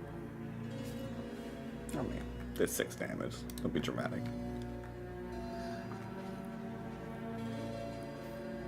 And after your last flurry at it, it is going to... you made the save. Also, for anything that's a deck save that I can see, I should get advantage on that due to danger sense. Okay. So can you roll another one for me, please? Because I get special bonuses on nat 20s or nat 1s. Oh, I forgot about that. Okay, you failed the second one. Is that gonna put anything on you? It'll if you're good. If is there damage regardless? Yeah. You might want to untarget me, roll the damage, and then just right click on it and do half and drag that on me because it might do the full damage now that I failed the second one. Okay.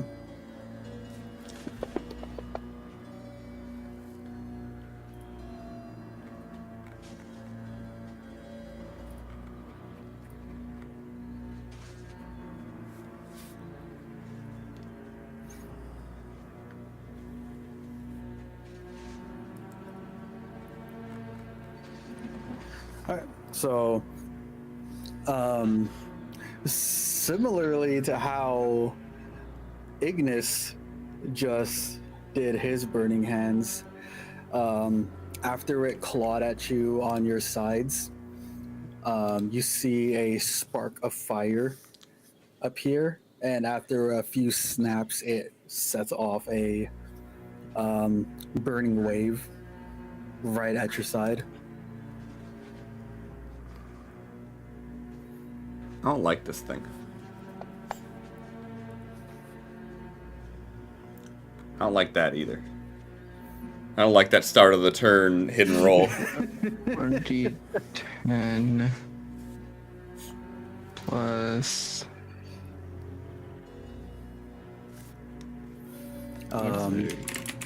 charisma plus 3 fire. As it burns into you, Cliff, it kind of like puts its head closer as it's holding you, and it's like you can hear it like sniffing at you, and it raises its head and looks towards the other ones, and you hear a mixture of 2 sentences being spoke. Lumino, you would hear him yelling out to the other two, "Not meat. Burnt. Stone." Everyone else would hear this creature yelling out, "What's going on? Who are you people?" As he leans in and sniffs, I'm gonna say, "This is what your death smells like."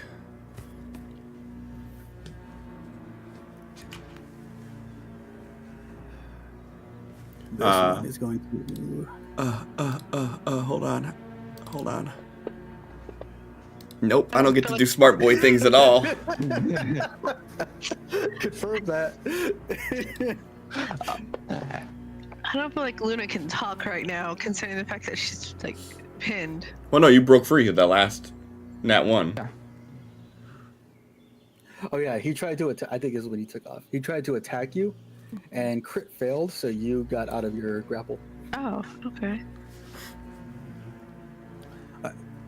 This one completely turned to get to what was your backside. And you can talk and do whatever when you're grappled. It doesn't matter. It's just you can't move. Yeah. So when you think of grappled, think of it as like they grabbed you by your shirt. Like these guys are probably a little bit different because they got giant fuck off pincers. But like in general, grappled in D&D means they like grabbed you by your shirt. You can't run away, but you can literally do anything that you would be able to do otherwise. And then the only other thing that they can do is they can drag you.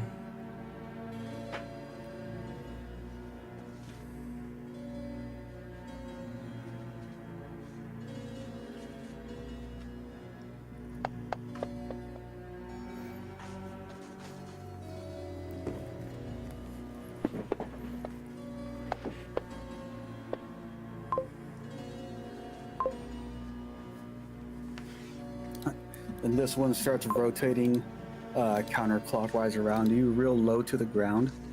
And as it's snapping its pincers at you as it's rotating, from above it, its tail darts forward and hits you right in the shoulder. Mm.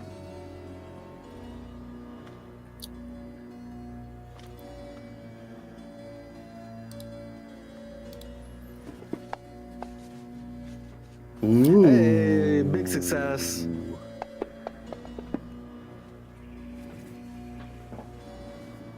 What was that one for?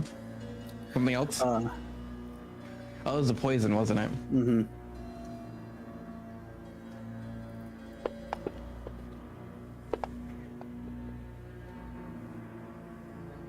Did that resist or no?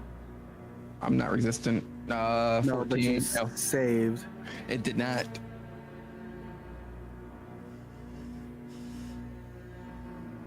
Okay, so you should have 7 more.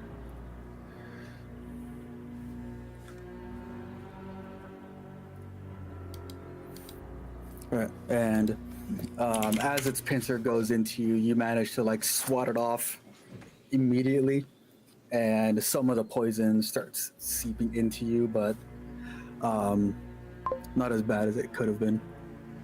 Okay.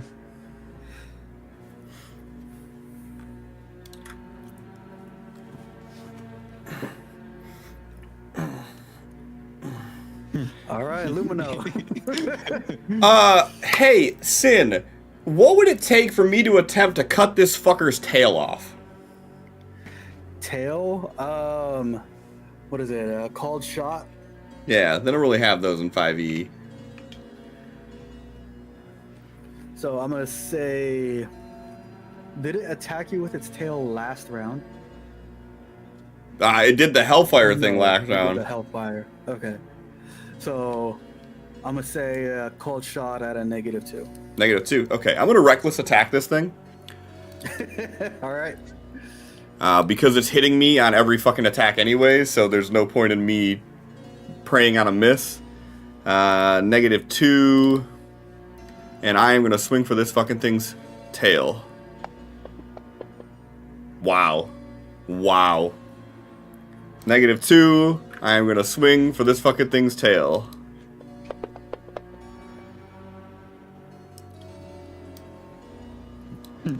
That's a hit. And -2, I am going to keep swinging at this thing's tail until it falls the fuck off.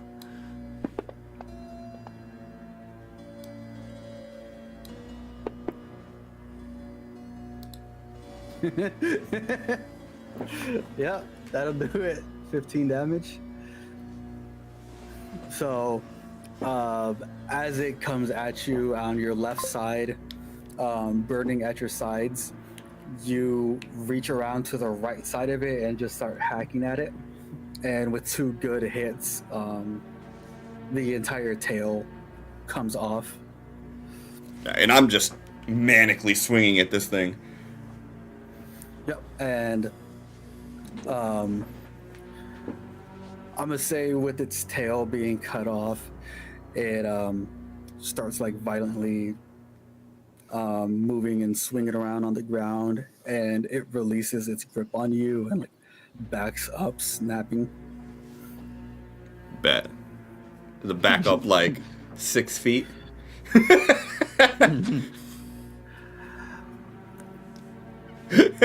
How would that work with a creature this size? If it steps out of my melee range, I take an opportunity attack. So, if it moves more than 6 feet away from me, Like parts of it would. Yeah, I'd say you get an opportunity. all right. Yeah, I'd say even in difficult terrain too. Oh yeah. Hey. So as that happens, as he starts moving back, I yell out, "No, you don't!" And as I do, with the rupture of my voice, the first time I actually get to use this,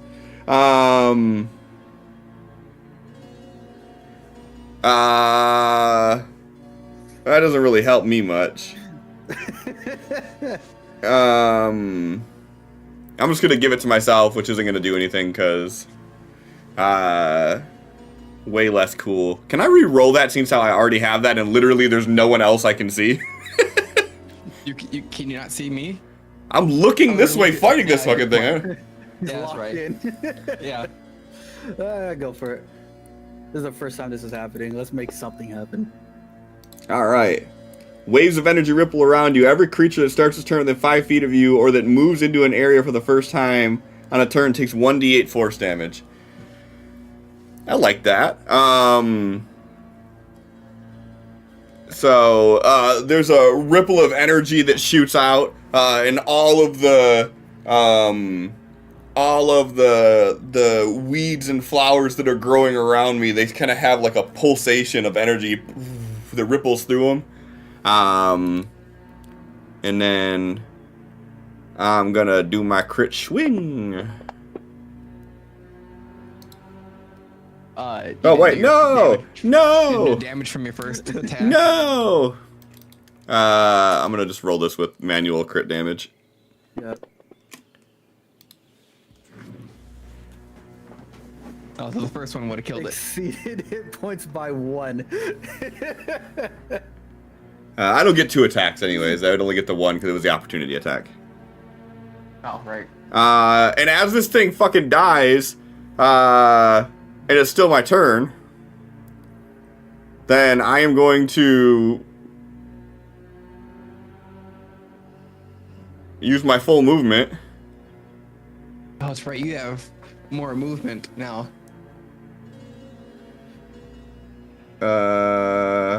Ooh. I don't know about this. So I can't really meta it.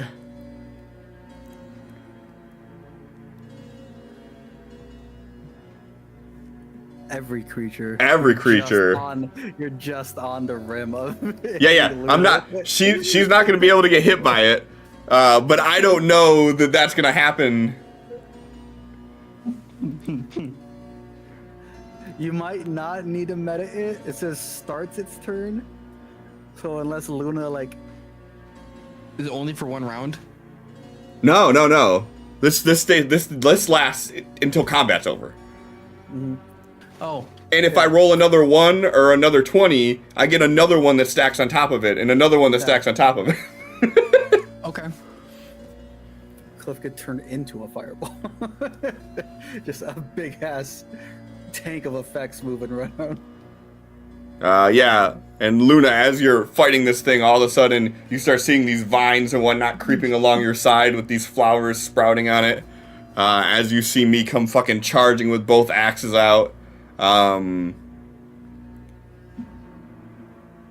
Could she do like a perception roll to see if she sees like this disruption field? You just got out of the grapple, so I'm assuming you're looking around to like make an escape. And Oh, yeah, that's when you definitely. see Lumino coming. So give me your perception with advantage.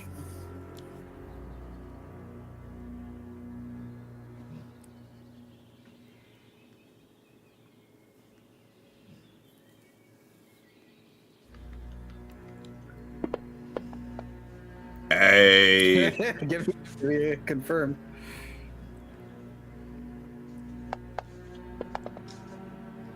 So I'll say for this one, Luna, as you see me running differently than you've ever seen before, you see the gem in my forehead pulsate, and as it does, you see this ripple of energy shoot out around me, and it just shoots out and dissipates very quickly, just right around my immediate proximity. But you've never seen this before, and you see me running with bloodlust towards this fucking creature by you.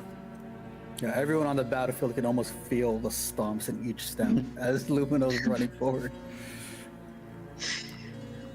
Okay. That's your turn? That's my turn.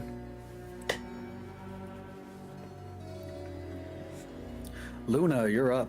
I am going to sneak. You should disengage. Rogues can disengage as a bonus action if you want to. That means you Can can move she? away from it. Can she sneak as an action too? Still? Mhm. Okay. Okay, so disengage and then sneak. Got it.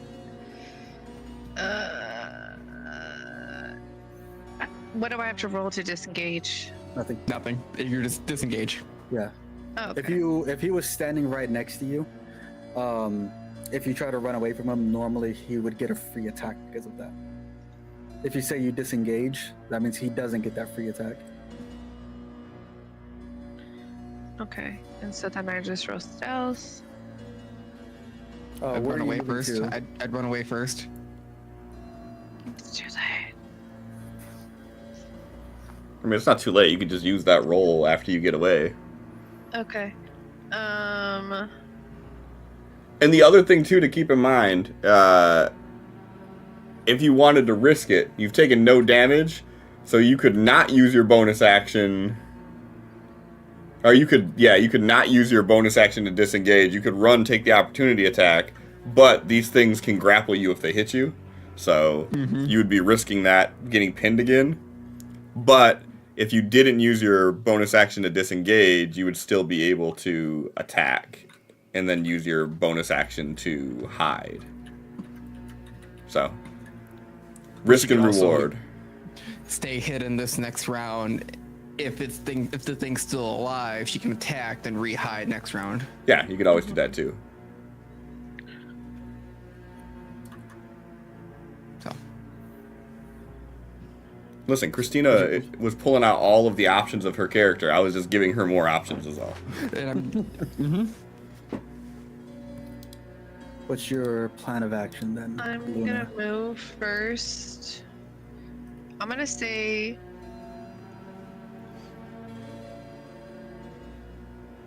Like, I know they can climb, but because I can hide, run around, climb up the tree. yeah, I'm gonna climb to I'm gonna run to like the stump of it, and climb up and then hide. Alright, so as high as up you can get? Yeah. Okay. So you're about 20 feet up in the tree. Yeah. Big ass tree. Yeah, I should be able to hit from there. Alright, that's your bonus and your action then. Yep. And That will movement. be the end of my turn. Ignis just got stabbed in the shoulder, a little bit of poison dripping from it. You just see me cut this fucking thing in half. I'm gonna do close range attacks with this my Eldritch Blast. I don't know if this is gonna automatically apply disadvantage. It is not. So I'm just do another one real quick. That's a disadvantage. First one missed. Okay. This one's actually at disadvantage. Hey, aw. Still missed. Okay. I'm gonna grab Luna's axe inside my hip and swing at it. All right. That one's considered light, right? It's a hand axe. Yeah. Light, yeah. Okay. Yep. Yeah, that's why. That was my starter. That was my starter offhand axe. Oh, that was that would have been great. I rolled a 2, a 3, a 4. Hey, like 3 more rolls and we're gonna be hitting these things. Just one fly off to the right, fly off to the left, and the hand axe just glances off. Fucking hell. All right. So this thing was like down low to the ground, and after it hits you with its stinger, it starts to rise up. And as you're shooting these Eldritch blasts, they're kind of just like skating off of its chitin armor. Okay. Yep. That's my turn.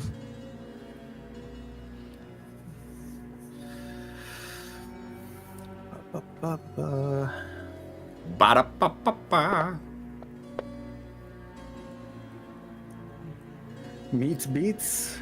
Meets beats. What was her stealth? 21. Oh, she rolled an 11. I'm like, I don't remember her stealth being that low. Sin meets beats. Yeah, I do. Uh-huh. All right, so this thing, it'll be 5, 10, 15, circles around the tree, real low to the ground, like smelling the ground. Looks up and sees Luminor rushing towards it.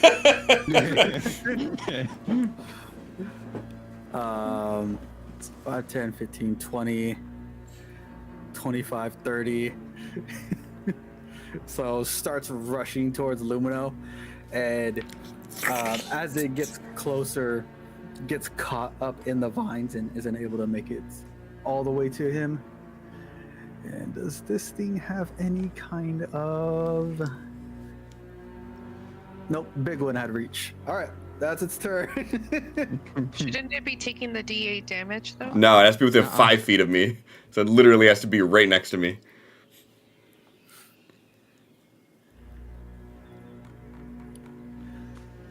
Oh, he dead. It says when it moves into the area for the first time in its turn. So as soon as I run up to it, it's going to take it, though. Its turn, so it's not. No, it doesn't say on its turn. Then moves into it for the first time on a turn. Okay. Yeah, no, it's not its turn. Me moving into its range means it is there. When you said that, you said its turn. Oh, I apologize. It was like, its turn now. All right. So as this thing is like starting to like puff itself up in front of you, it reaches back and goes down for a big claw strike on you.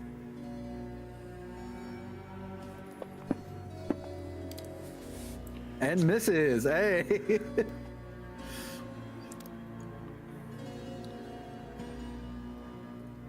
Not gonna lie, I was half hoping it did hit. I was gonna fuck it up. So it slams down in front of you. Same pattern as like all of the other ones I've been fighting. So you know to like dodge away from it, like move your upper body away before any of the other parts of your body. So you managed to dodge away from it. Okay. Lumino. I do a charge And then it takes a force damage. Boo. It takes a force damage. Yeah, it does. A literal force damage. I am going to reckless.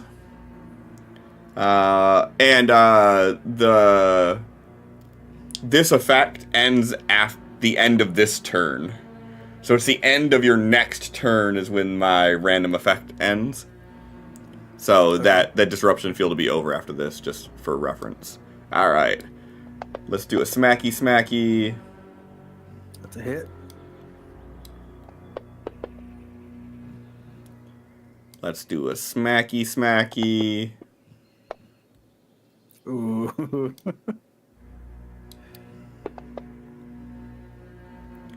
And let's do an offhand smacky smacky.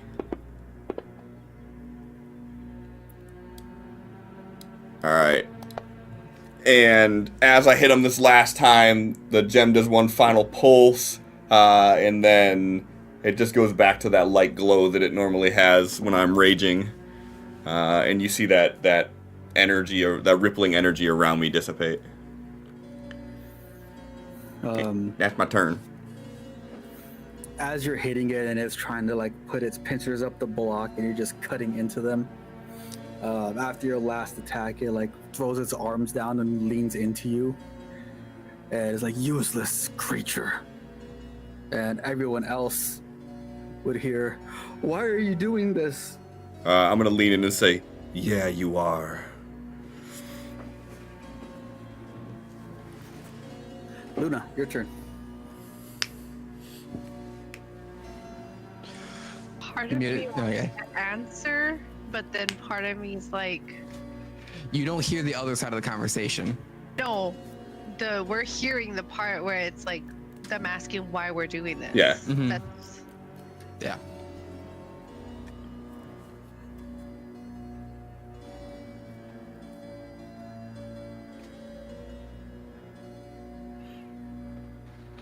And no matter what, you get your sneak attack even though you're not hiding. Well, she is hiding. I am hiding. But yeah, but don't you get advantage since you're hiding too? You get advantage because you're hiding, and you get your sneak attack regardless because I'm next to it. So do advantage, and then do I your. was gonna ask if I was gonna do the advantage. No, you're gonna have to do it yourself, Okay. and then do that sweet attack roll. Dirty 20. Okay. Blah.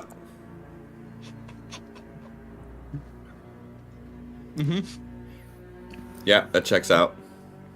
So as it's like leaning into you, Lumino, a bolt hits it right in the back of the head. But did it hear me say, yeah, you are? And then, blah. It means more that way to me. And as it was leaning forward, it like kind of like hits you against the chest and like slides down.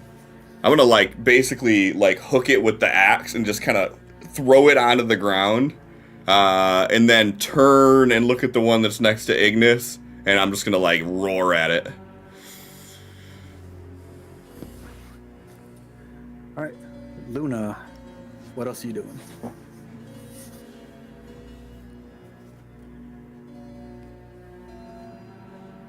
Should we be trying to capture one of them?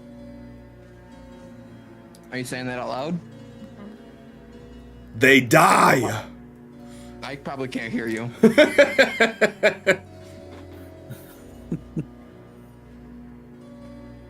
I have one yelling in my face. Yeah. He's probably like, "What are you doing this for? Someone save me!" Meanwhile, he's like, "Piece of shit."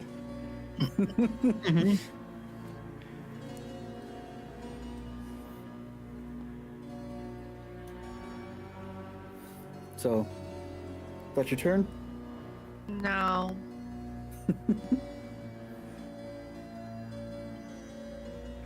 How far? 45.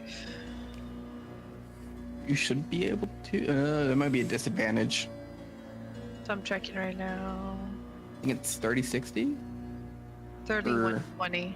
3120. Yeah. Well, you can't You attack only have twice. one attack. Yeah, you can't attack twice. Oh, I anyway. know. Oh yeah. Well, hiding from where she's at, and then attacking next turn. So I was checking to see if it's worth it to move or if I should just stay. I Your mean, crossbow. Your crossbow can hit from a good distance. Yeah, no, even still, I wouldn't be able to hide behind the.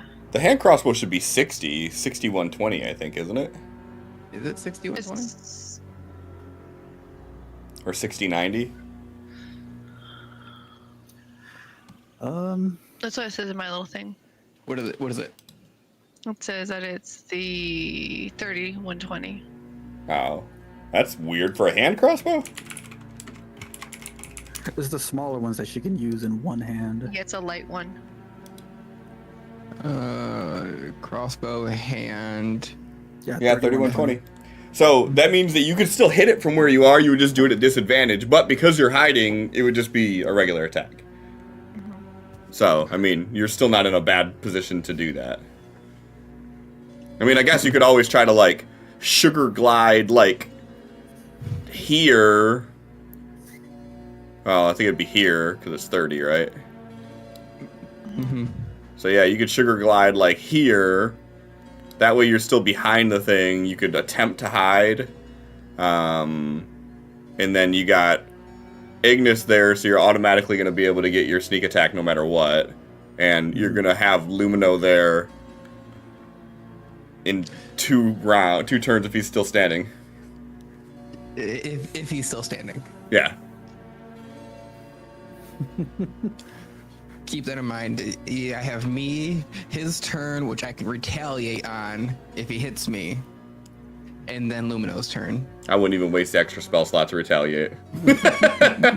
I get it back on a short rest. I mean, that's I can true. Sit down for an hour.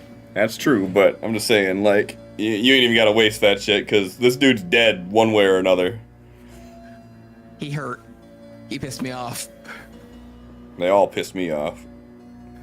They touched Luna. I get it. Yeah, no, I was gonna go ahead and hide again.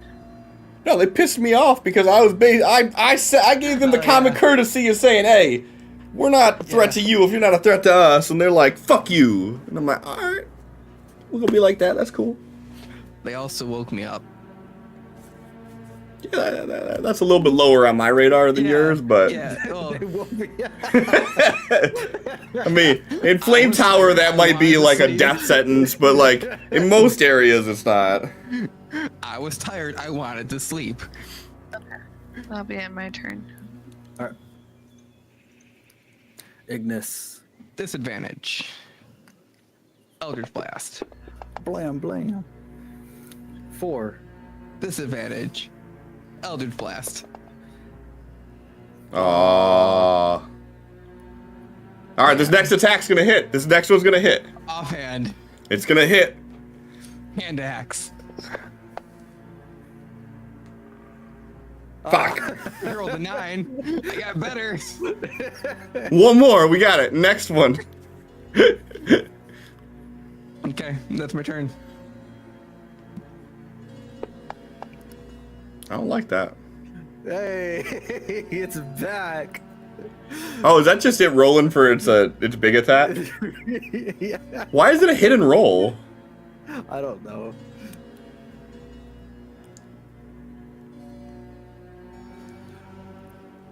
I will say, I wanted to make sure that I made my presence known to this thing, that when I slopped its fucking companion's lifeless body onto the ground, that it knew I was coming for it. I don't know if that means anything to these guys or not, but... So, looks in the direction of you two, looks back at Ignis, holds its claw up again. Is this a spell? I don't think spells recharge like that. No, recharge is an ability. Yeah. If it recharges, is that like a recharge on a 6? Mm-hmm. Yeah, it's an 5 or ability. 6. Okay. I mean, if you read the text of it, it'll say if it's a spell or not, but like it's typically recharge is an ability. Hey, you did your save though. Make sure you don't target him when you roll the damage, since how it didn't do the the reduction for it last time? I don't think this is the thing that does damage. Oh, okay. This is a big attack, which I'm guessing is the curse that Luna has. Yep. So it snaps its pincer closed, and you feel that tug in your mind again. You manage to push it off. Chuckle and just shake my head. Yeah, as you're like shaking it off, he's coming down at you again with another attack. Let him. You need to beat a 13 strength with an athletics or acrobatics. Oh, this is an attack roll? He's Well, using his attack to grapple. Grapple is an attack roll. Yeah. Athletics or acrobatics? Acrobatics. Mwah. Okay.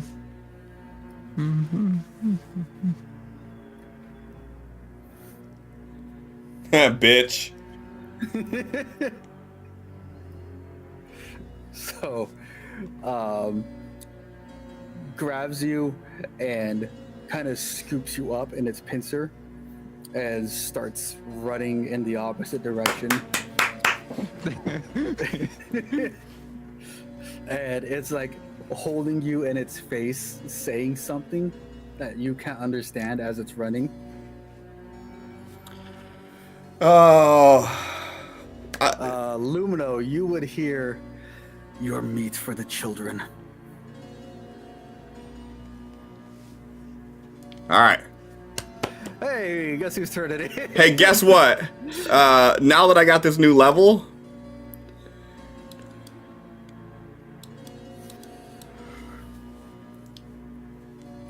I have 40 feet of movement. And reckless.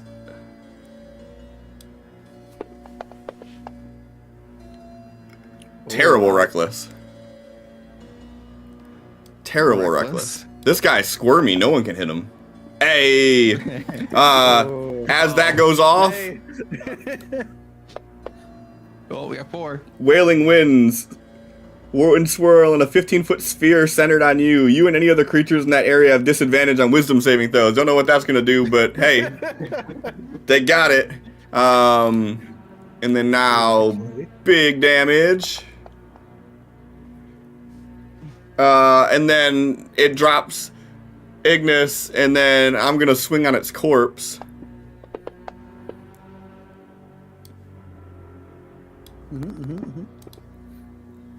So it drops you, and then I get another one right into its. I'm trying to cut its tail off again. And Did you go for its tail on the first one? no, I didn't aim it. Like, I'm just saying, like, now that it's down, I'm just gonna start cutting its tail off. And I'm going to grab its tail and start dragging it back towards Luna.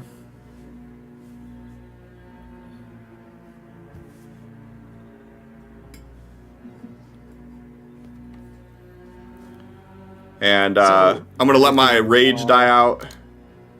Can Misty Step get me out of grappled? No, No? I don't think so.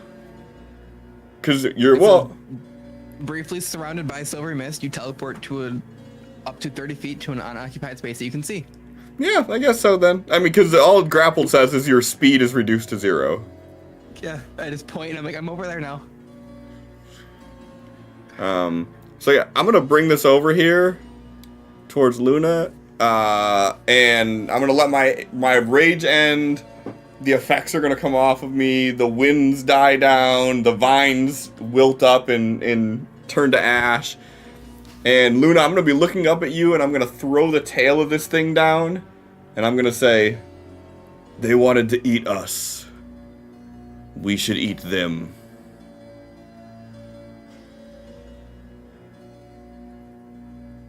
She's just gonna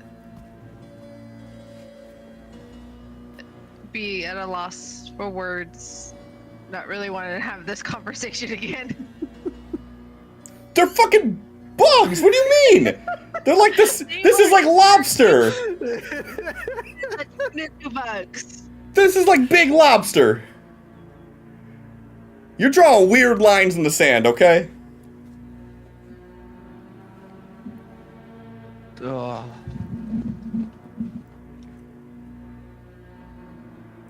We should cook this. And then I'm gonna hold my arms up like I'm gonna catch you. I'm going back to bed. She's just gonna glide down. I will hold you up and then say, "Did they hurt you?" Like looking you over. Not physically. I'm gonna set you on my shoulder. I'm gonna grab the tail and I'm gonna drag it back over here.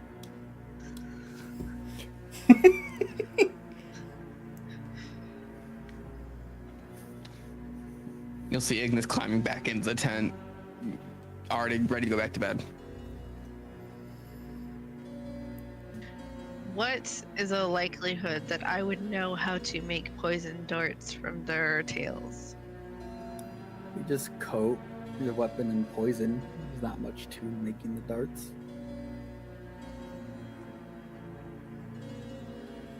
If I see you doing anything like that, I'll point over to the first one. I'll be like, "There's a big one over there." Oh yeah, no, I'm not gonna be doing that right now. Right now I'm going to be resting. I just want like an idea. It's fine. We're fine. What's a little damage? Everyone take Before going back to bed, I'm gonna dig through the pack that they gave us, see what's in there. So each pack has, what was it, 7 days worth of rations. Okay. A lot of like dried meat and stuff.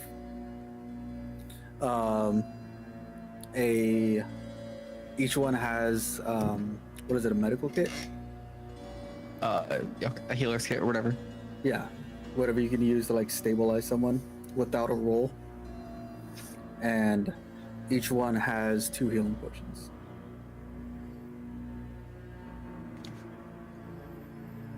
Ignis, Okay. they meant to feed you to their children. Their children will starve then.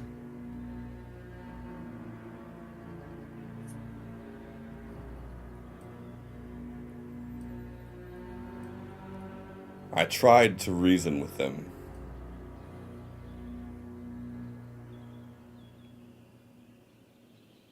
They did not seem to understand me, or if they did, they didn't seem to care.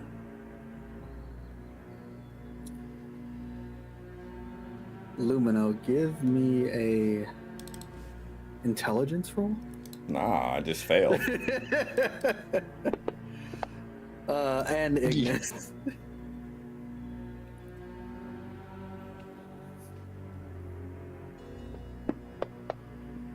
Hey, we equally suck.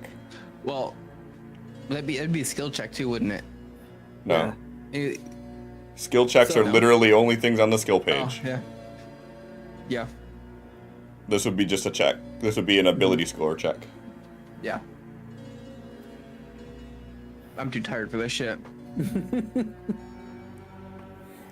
All right. When they spoke,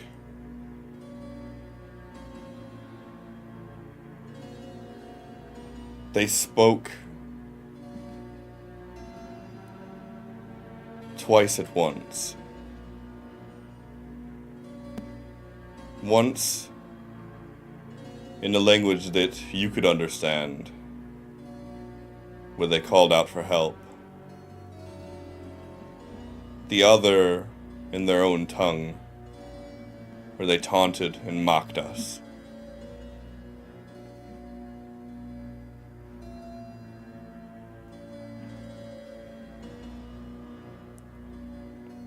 As I'm saying this, I'm sort of like looking at Luna, like talking to Ignis, and I'm gonna like turn and look at Ignis, and you're gonna see me just do a smile, a weird, creepy smile, and I'm just gonna say, they didn't seem to like your fire, though. Good to know. So Okay. not as Luna, but as a general question. What would have been the chances to have cured them? Cure them?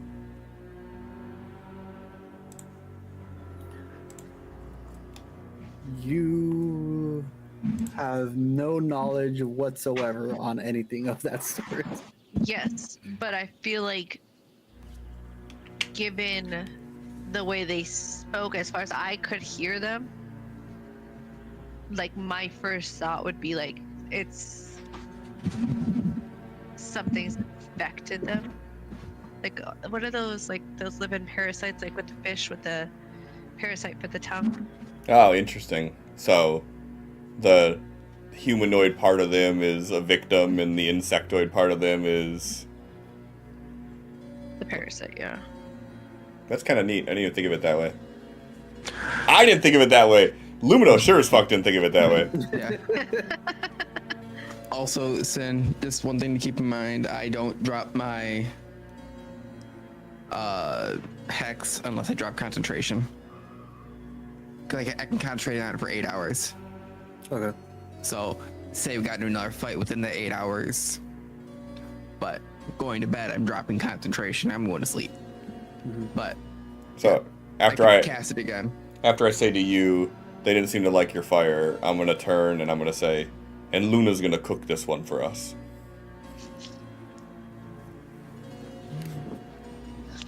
She's just gonna shake her head and be like, I took the last one.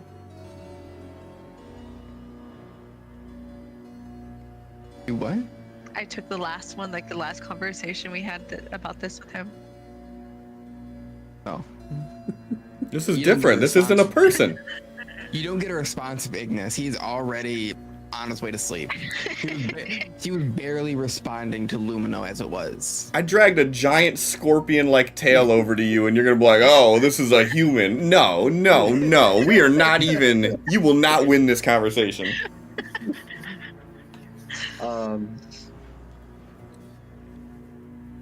Yeah, so everyone starts going down, resting, getting ready for bed. And as you're sitting there, Lumino, keeping watch like you normally do, looking over everything, you, I'm assuming still having your axes in hand, Oh yeah. you, look down at your axes, and you notice on your right hand, instead of the gray normal skin color that you normally have, your pinky and the two fingers next to it are starting to form into a glassy black instead. Still the same range of movement and everything, it's just an alteration that's Okay. happening. And that's where we're gonna end it. Nah, I wasn't done yet. It's kind of nice. I like this color. This is cool. I'm not gonna tell nobody about that.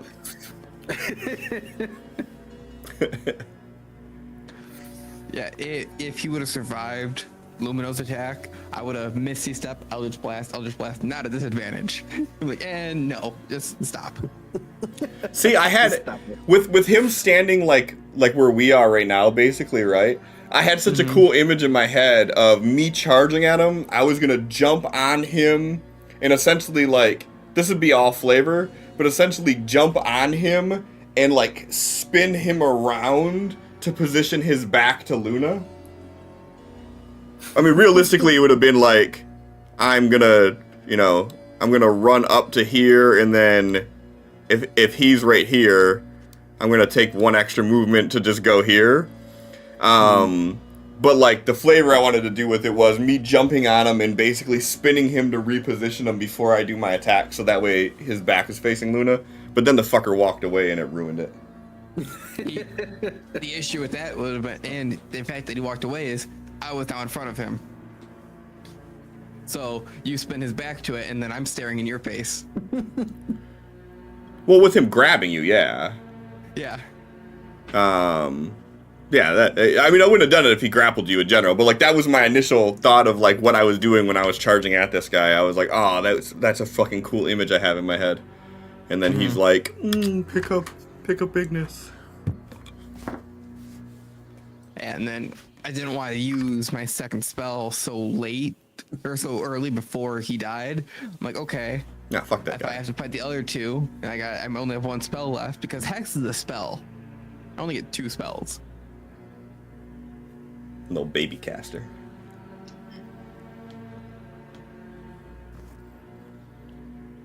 So how would it work if I Eldritch Blast him backwards and he has me grappled?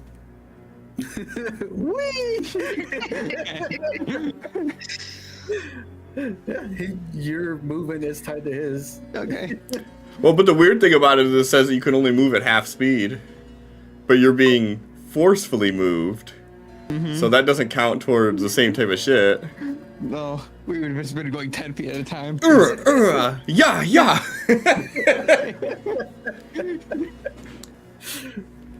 Oh. Huh. So I'm thinking of like if you had like a globe of invulnerability. All that says is it prevents you from taking damage. You would still be able to get moved. So if you were holding the globe of invulnerability and then you had a warlock that was hitting you. Yeah. Wait Yeah. till like the warlock's like a higher level, then you get to hit him like 5 times. Yeah, and then, Four but the thing max. is, then you could also say, like, I'm trying to think of, like, how we could cheese that. Like, I could be holding the globe of invulnerability, I could grapple Ignis, he could purposefully fail it, he could hit me with the Eldritch Blast, I could purposefully allow him to hit me, and then we could just... we could just move, what, like... 40 feet. At higher levels, 40 feet. It's 10 feet per. No, it doesn't seem nearly as impressive that way. And I get 4 attacks at 17th level. But you can move so much faster. And if you think about out of combat, that's 40 feet every 6 seconds we could move. That's quick. That's quick. Yeah, that's stupid. But it would just be 1, 2, 3, 4, 1, 2. Oh, fuck, I'm tired.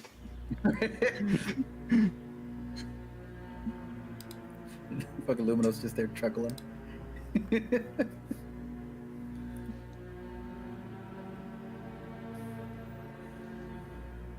On that note, we'll call it here. Thanks for hanging out. Thank you for the new follow from Sunwolf 2. And I thought there was someone else. I don't have the thing pulled up right now. If there is, I apologize. I think it's just the one, though. I think it was just the one. Yeah, just the one tonight. I appreciate you hanging out. We can raid out.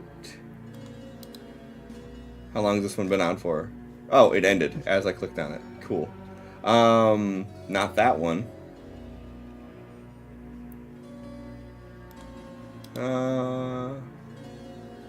Party Without a Plan has only been playing for 2 hours, and these are just a bunch of people at a table together playing, so their game is definitely going to last longer than 2 hours. Yep. There's no way in You hell don't they're get- only playing for 2 hours.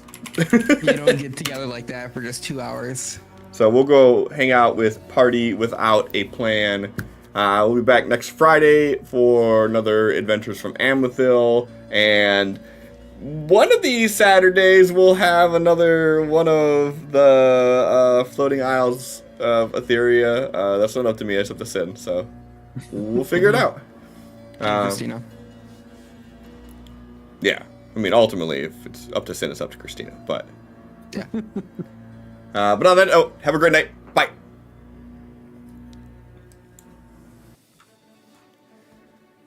Raid.